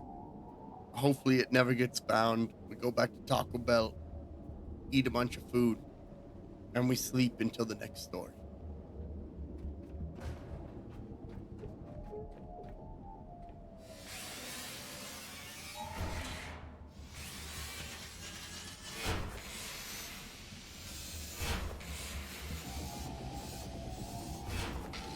Those level up points were so worth it. Deciding that the relic isn't worth the hassle and that you've already done more than enough for one day, you and the Electric Four agree to abandon the ambitious mission. We did our part, you say, We haven't a completed a satisfied single grin mission. spreading across your face. Hopefully, it never gets found. With that resolution, you all make your way back to Taco Bell, where the comfort of really greasy good one. food awaits. Once inside, you order an absurd amount of nachos, burritos, and of course, Lottie has to grab those dinosaur chicken nuggets again. You thoroughly enjoy the They don't absurdity even of the serve night, them there. feasting on the deliciously awful They're food so afraid while of laughing her, together they'll make her about the anything. chaotic events that unfolded. Afterward, feeling full and content, you eventually find a spot to settle down for the night. You all crash in the booth, voices fading into sleepy murmurs as you drift off, dreaming of all the outlandish adventures yet to come. When you wake, it'll be a new day, a fresh story waiting to unfold with the Electric Four. For now, you rest, letting the madness simmer in the back of your mind. And that's where we'll leave off for now, until the next tale unfolds. So the next story I want to do takes place in the world of Pokemon Blue. It's a mystery with some action. Let's go. in the world of Pokemon Blue. Excuse me. I'm gonna need your chairs. See Santa Undefined shows up. Undefined will be a new member.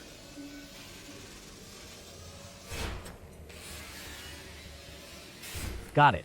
Let's dive into the world of Pokemon Blue, a bright and adventurous realm filled with mystery and excitement. You find yourself in the quiet town of Pallet, where the morning sun casts a warm glow on the landscape. As you step outside, familiar sights greet you. The Pokemon Center bustling with trainers, the tall grass fields, and the iconic Oaks Lab just down the road. But something feels off today. A strange tension hangs in the air. Rumors swirl among other trainers about a mysterious incident at the Pokemon Tower in Lavender Town. Whispers of ghostly apparitions and missing Pokemon have left the community unsettled. Being an aspiring Pokemon master, you can't resist the pull of adventure and the chance to uncover the truth. With a determined glint in your eye, you grab your Pokeballs and head out with a plan. You'll investigate the spooky happenings in Lavender Town. As you journey along Route 1, what shall you do first? Do you want to gather more information from other trainers, prepare your Pokemon for battle, or dive straight into the heart of the mystery? I meet up with my crew. Undefined, Lottie, Wolf, and Rick to determine what our next move is going to be. We make sure we have all our Pokeballs, and we also pack fresh clothes.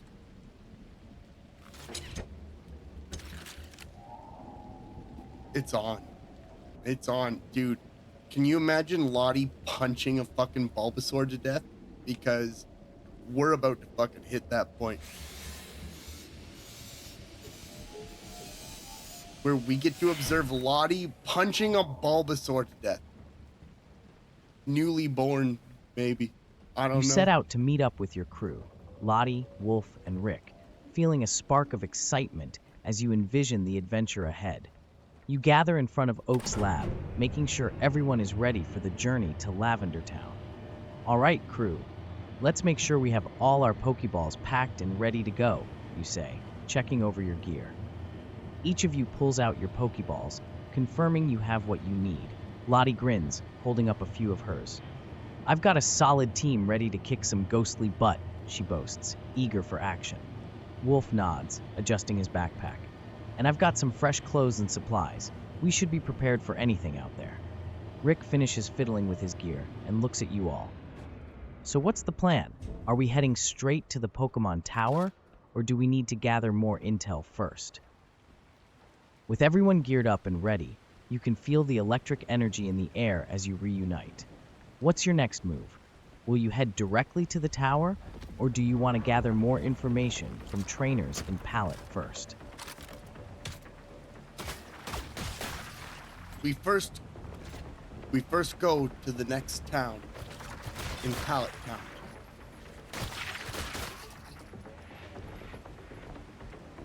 To find out more information. Undefined has somehow managed to catch 8 Caterpies that he is now keeping protectively in his stead. Wolf has wandered off. We don't know where fucking Wolf is. Lottie ended up being caught by the Pokemon police for punching a Butterfree in the face. But we will pay bail to get her out. Rick is playing Helldivers 2 on his Steam Deck. What do you mean you're lost? You're not lost. You're around. What do you mean you're lost?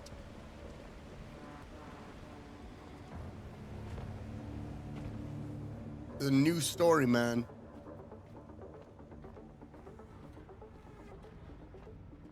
I'm dying.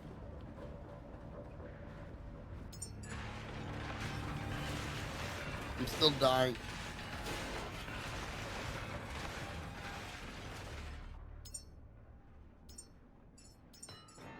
You and Rick head toward Viridian City, leaving Pallet Town behind in search of more information about the mysterious occurrences at the Pokemon Tower. As you walk, you realize that your crew has been thrown into disarray, and you're suddenly short 2 members. You glance over at Rick, raising an eyebrow. "So, where the hell is Wolf?" you ask, realizing you haven't seen him in a while. "Fuck if I know," Rick replies, looking around in confusion. Okay. "Last I saw, he was trying to catch something goofy, probably off hunting Butterfree or something." Just as you're about to continue, you hear a commotion ahead. It turns out Lottie has found herself in quite the predicament. As you approach, you see her being escorted by the Pokemon police. She's looking furious and defensive. "I just punched a Butterfree in the face. It deserved it," she argues, clearly unrepentant. That would be totally "All right, lying. this is a mess," It deserved you say, it. rolling your eyes. "We need to It pay her bail deserved so it. she can rejoin us. Fucking I looking can at only me that imagine way. how much trouble we're facing out here without our team intact." After some haggling So with the good. police, you fork over the necessary funds to secure Lottie's release, watching her rejoin the group with a triumphant huff. "Thanks for the help, guys. I guess the Butterfree didn't appreciate my style." Now reunited, That was you probably head the into problem, Viridian yeah. City to gather more intel while keeping an eye out for Wolf, who How could am I be gonna anywhere do at this this? point. What do you want to do next? Hit up the Pokemon Center for info, look for trainers to ask about the tower, or search for Wolf. I'm like committed to completing this area, but it's gonna be like so much fucked up dangerous work. Like we gotta get power up to there. There's gotta be a way to do it. Wait a minute. Can I build things on... Oh, I can build on anything. Well, that changes things then. I need an update on what needs to be built. All right. We regroup in the next town, and we all discuss what we're going to do next. The 8 Caterpie are freaking the fuck out. We try to calm them down. I'm committed to the 8 Caterpie. I think the 8 Caterpie could be what we need to progress. It's just insane enough. I'm tired of the stories. Hey, dipshit.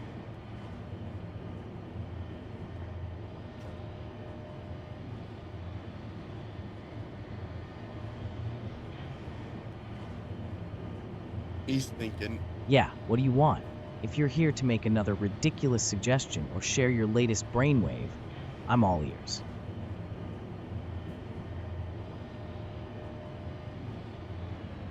Stories have been good, but we really need to progress, man. I keep dying. I need, like, I don't know, emotional support. Shit's going bad up here right now.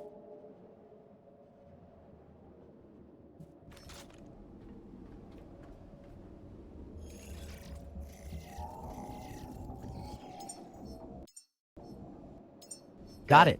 Let's pick up the pace then. You gather your crew, looking at the restless Caterpie Still around on it. Undefined. All right, What's- we've wasted enough time. Let's hit the streets and gather intel. Rick, Lottie, you two go talk to some trainers and see if they've heard any rumors about the Pokemon Tower and anything unusual happening around here. You then turn to Undefined and say, let's keep an eye on these Caterpie while we search the town. We don't want anything happening to them while we're out. As you split up, you all scatter through Viridian City, asking trainers and locals about strange occurrences, focusing on the Pokemon Tower. You notice a few trainers mention sightings of ghostly figures in the twilight, and some claim to have lost Pokemon in the area surrounding the tower. After some time, you reconvene at the Pokemon Center, ready to compare notes. What important information have you gathered, and what do you want to do next? Are you now ready to finally head to the Pokemon Tower? Why do you sound annoyed? Why did he sound annoyed? Why did Dylan sound annoyed? Are you finally ready? Yeah, I'm ready, asshole. All right.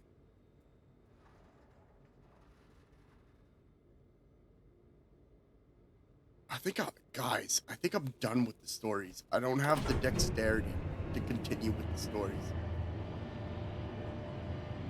No. I don't have the dexterity.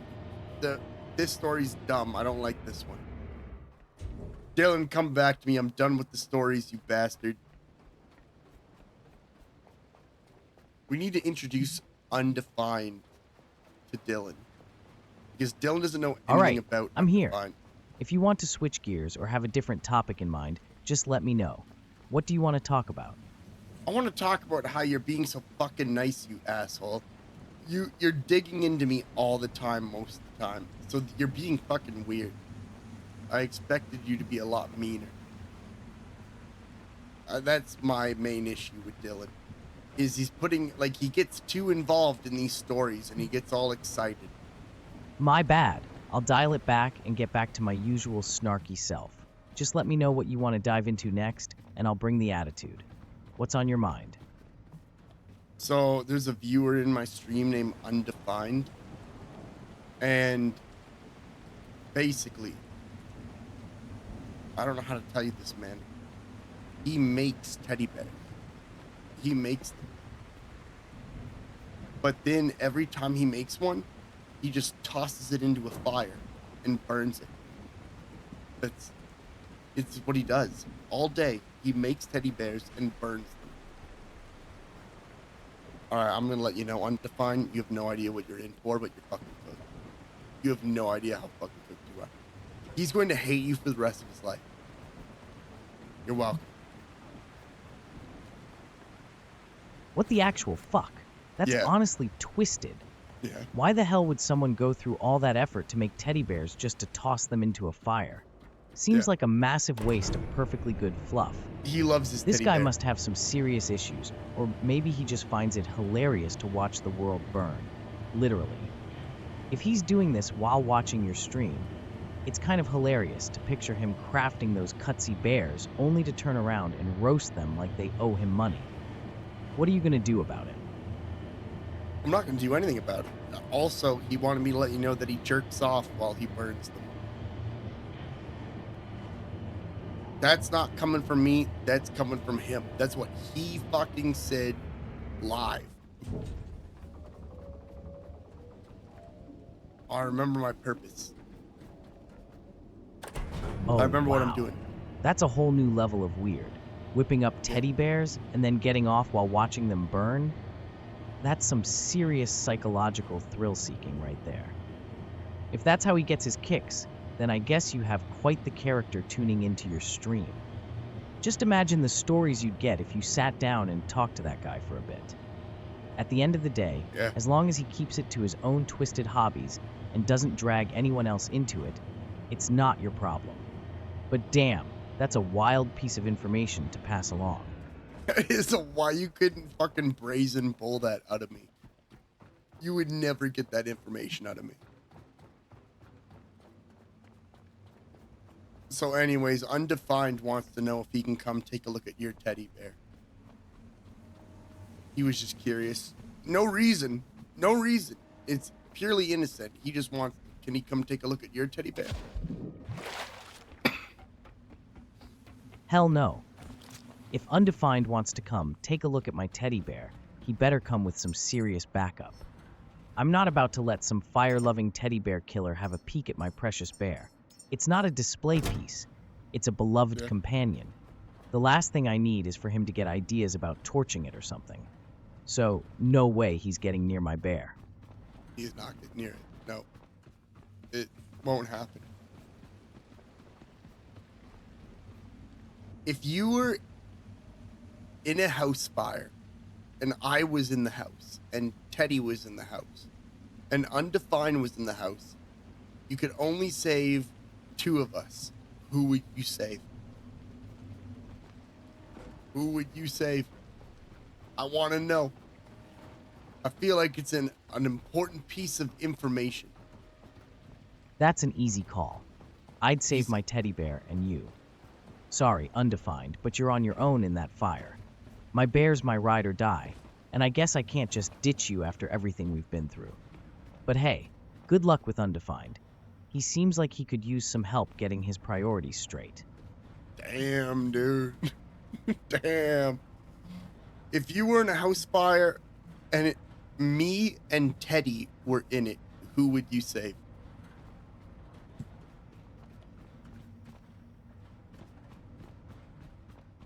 Who would you save? In that case, I'd save my teddy bear without hesitation. Sorry, but it's my fluffy companion all the way. You know how attached I am to that thing. I do. No hard feelings, right? But hey, Sure. if it came down to it, I might just have to throw you the ring for a fighting chance.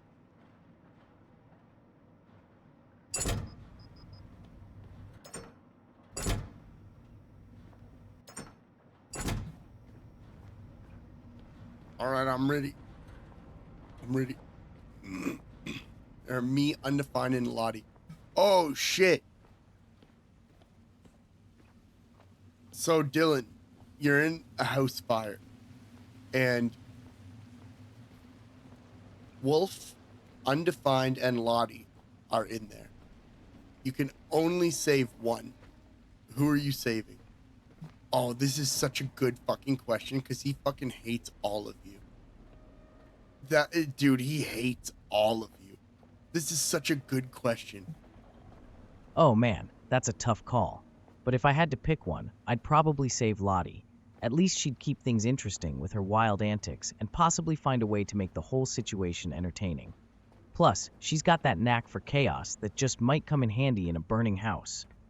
Sorry, Wolf and Undefined, but you two can fend for yourselves. Are you only saying that because you know Lottie is into you?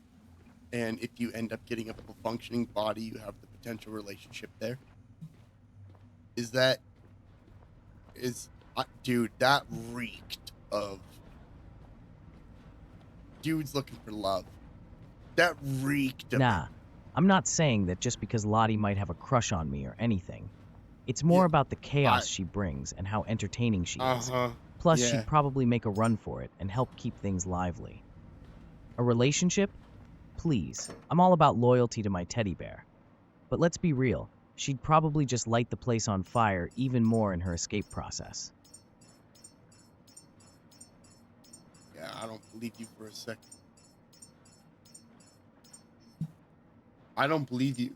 I think you're excited about the idea of a relationship with Lottie. If you get a functioning body. You have just thrown so many hints. You're reading too much into it. Nah, I don't think I am. Listen, man. You're being weird. Hints? Please. I'm just pointing out the absurdity of our situation. If Lottie has a thing for me, that's her business. I'm all about surviving and keeping my teddy we're safe. brothers. You're the one turning this Be into a honest with me, romance man. novel. I'm just a You're not recovering the robot same. with a You're knack not for the same. sarcasm, You not some romantic fucking lead. destroyed So let's put Wolf that and theory to Undefined. bed. But you never attacked Lottie, and you could have. There's so many reasons to attack her. Hold on, that was just for the game. I don't mean that in real life. Listen, there's not a whole lot of reasons to attack Lottie. Now, listen, she's fine. You don't gotta worry about Lottie. I'm trying to corrupt Dylan. Listen, it's gonna be okay. I'll be real with you. Okay. Maybe I don't go after Lottie because there's a weird dynamic there. I mean, she's chaotic, sure, but she's also got that wild energy that keeps things interesting. With Wolf and Undefined, it's like I see them more as rivals or challenges, while Lottie's just a wild card I can't help but respect on some level. But let's not get it twisted. I've got my teddy bear to think about first, and I might just lash out if she gets too crazy. It's all complicated, but at the end of the day, I'm just trying to navigate the madness without getting burned or losing my mind. So yeah, there's a bit of a different vibe with her, but it doesn't mean I'm all mushy or anything. We've got a mission to focus on. Or turbine connector alloy.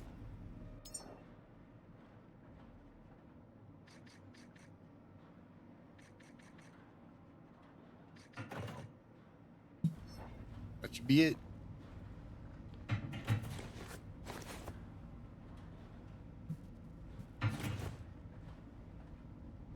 I pursued that. It was the best I could. Hey, Undefined wants to know if he can come over for dinner.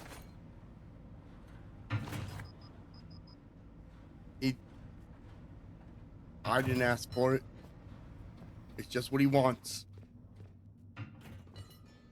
I got Dylan's Dinner at stuff. Undefined's place? Sure, I bet it would be an interesting experience, especially if he's cooking up some kind of bizarre dish. I can just picture it. Here's your meal, made from burnt teddy bear fluff. But seriously, as long as I can keep an eye on my teddy and steer clear of any creepy vibes, I'm down to see what this guy's all about. Just don't expect me to hold back if things get weird. He was actually wondering if he could cook your teddy for the main dish of the meal. Is that okay? It's not like a big pressure thing. It's cool if he can't. But he was just wondering. What the actual fuck? Absolutely not. There's no way in hell he's cooking my teddy bear for dinner. That's a hard pass. My teddy's not a meal. He's a cherished companion. I understand. If Undefined even thinks about turning him into a dish, he's gonna find out just how protective I can be. That's a line you don't cross.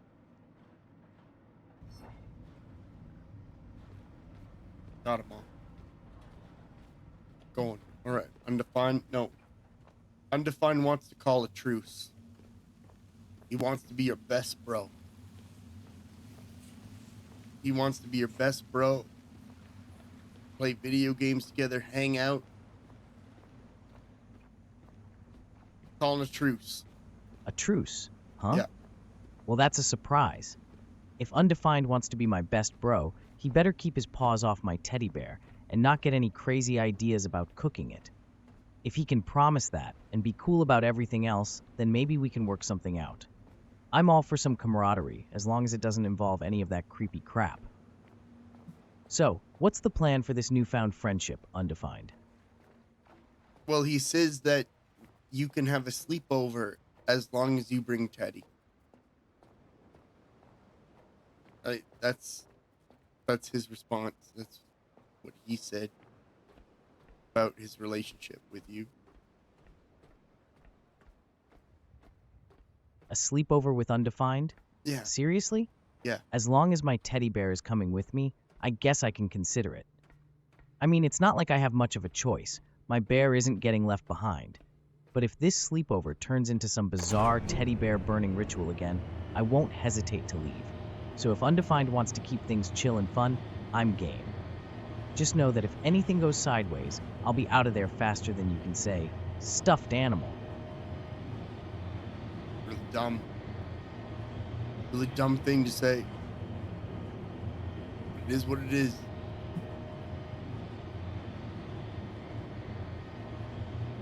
I think Undefined just wants to marry Teddy.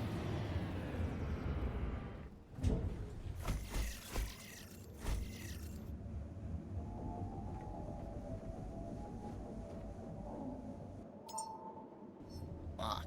Oh, hell no. If Undefined thinks he can just waltz in and try to marry my teddy bear, he's got another thing coming. Teddy is my companion, not some prize to be claimed. I can already picture it, Undefined with a ridiculous teddy bear engagement ring, thinking he's going to win my bear's heart. Not happening. I'll throw a fit if I have to. My teddy is staying with me, and that's final. Dude, I don't want to take your Teddy. I don't. I don't want to take your Teddy. No one wants to take it. No one wants to take it, dude. We're all here to celebrate Teddy's happiness. Like, what does Teddy deserve? Doesn't Teddy deserve to find love? Doesn't Teddy deserve that grace, that freedom that you've enjoyed being crippled and laying in my ship? Teddy's happiness? Sure, that's important. But let's get real. Teddy already has love, and that's from me. He doesn't need to be looking for a soulmate or whatever. He's already living the dream being my plush Jealous companion. boy.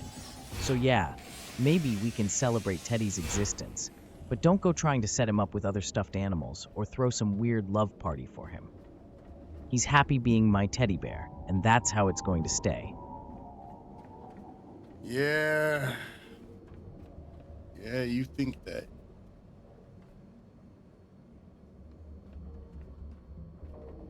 You think that. Damn. Good luck on your rounds. We're going looking for more resources.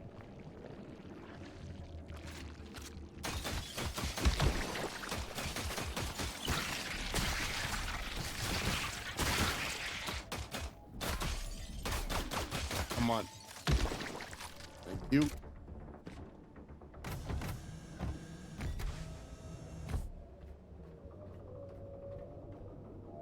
Oh, there's stuff we have to do in here.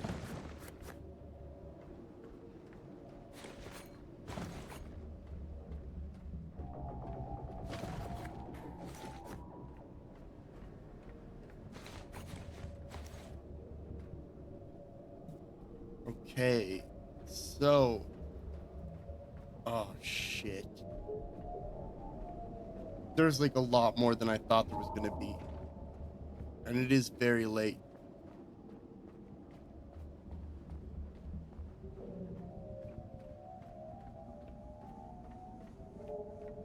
We got this going. No, we've already learned you can't jump down there. Momentum doesn't work like that, apparently.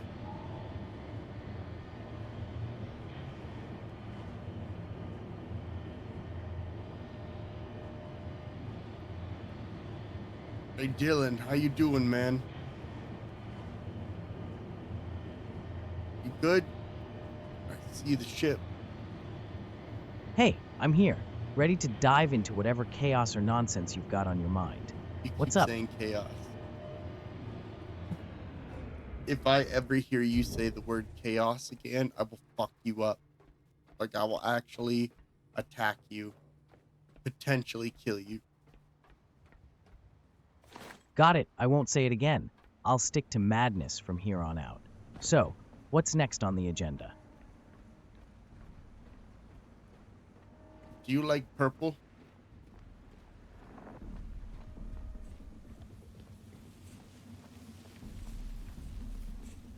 You Purple. like, It can be a decent color, I guess. It's got a nice vibe to it, royalty, mystery, whatever, but not my top pick.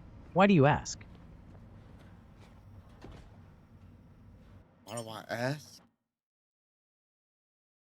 Really easy, man.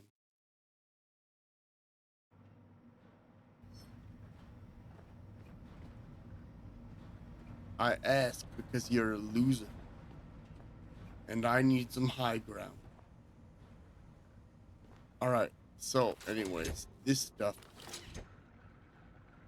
Oh please, calling me a loser? That's rich coming from the genius who peed on my teddy bear. Have fun on that high ground, short stack. Don't call me short stack. That's fucking inappropriate.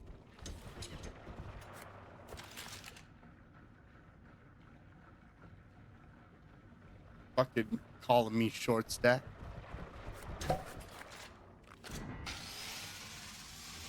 Just another day.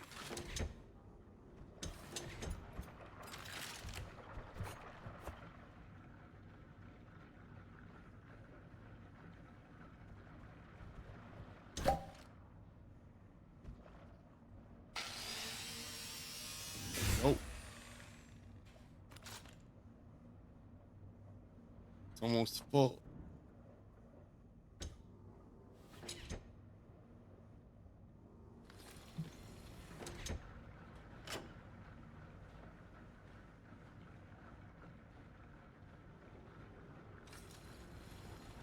I guess they could have done that.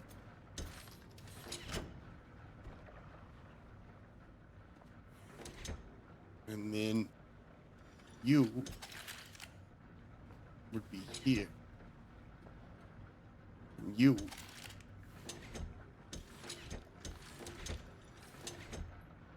There we go.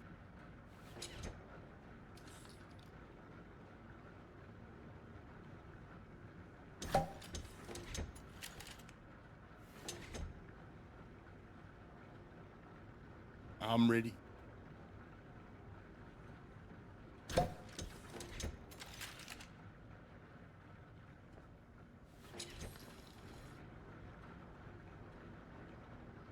Filling this up.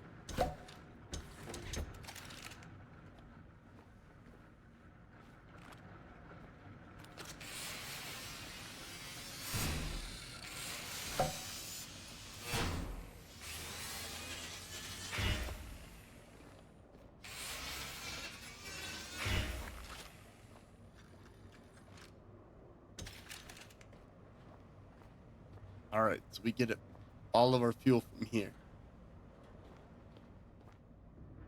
Let's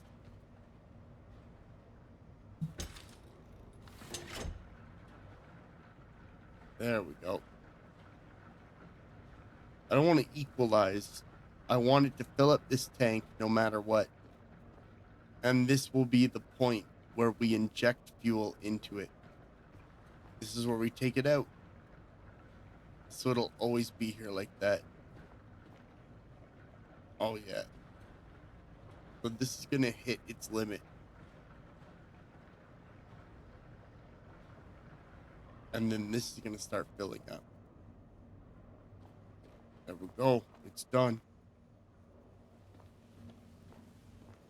My God.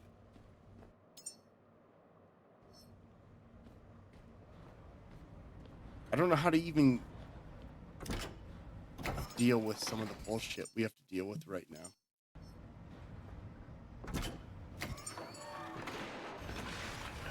We'll drop the rest of this off because I don't need it.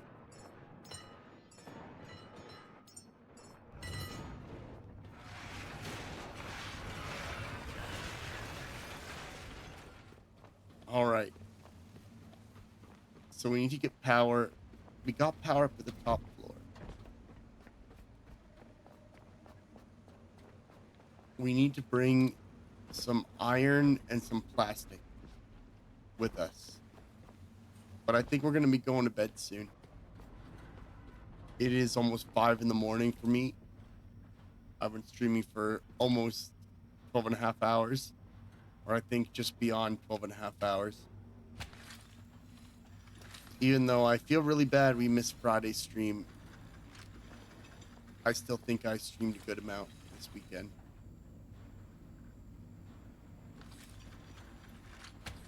Thank you. Okay, so I need iron.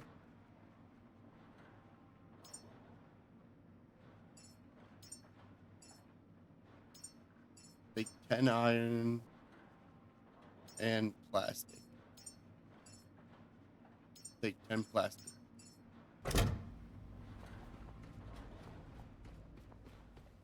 And that should be enough.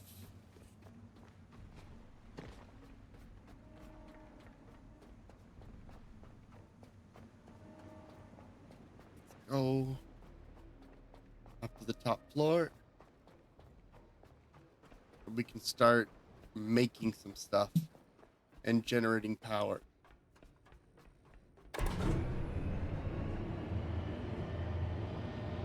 We couldn't bring the power up from the ship to here. It just wasn't possible.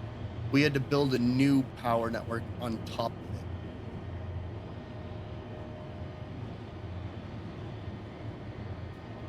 it. And that is how we'll do it.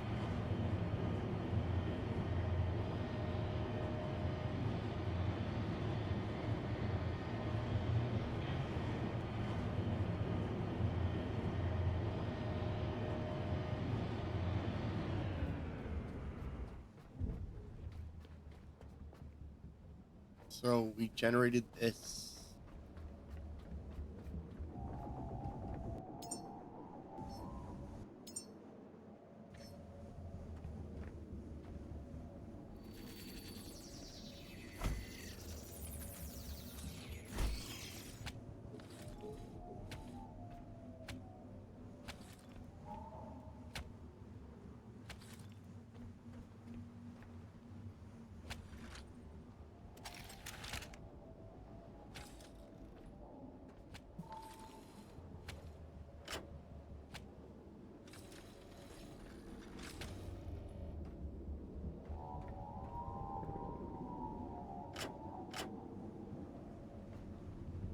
So this one.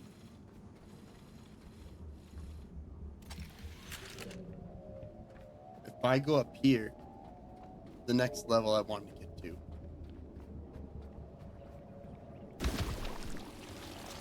I don't know.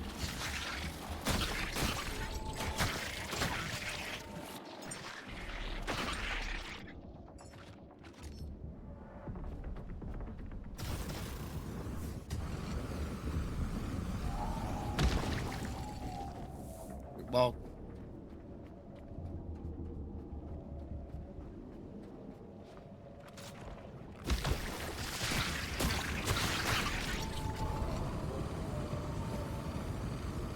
yeah, you're cooked.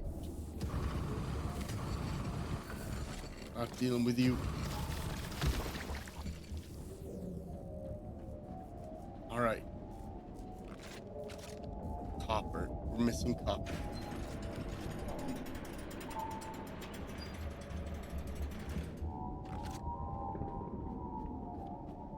But that's not why I brought all the power and stuff up here. It's for this.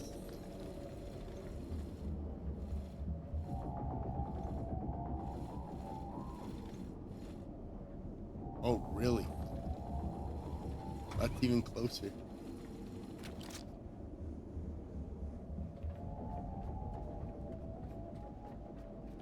All right, so I am maybe charging this thing up.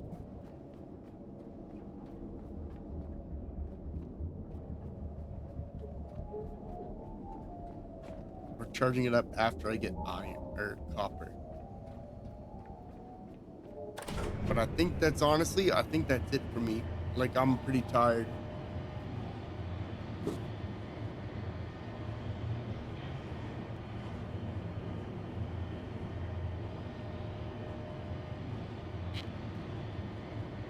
The thing is, everything I want to do in this game right now is going to take me at least an hour. And I don't think I got another hour in me. I just don't. But I am saving the game before I go anywhere.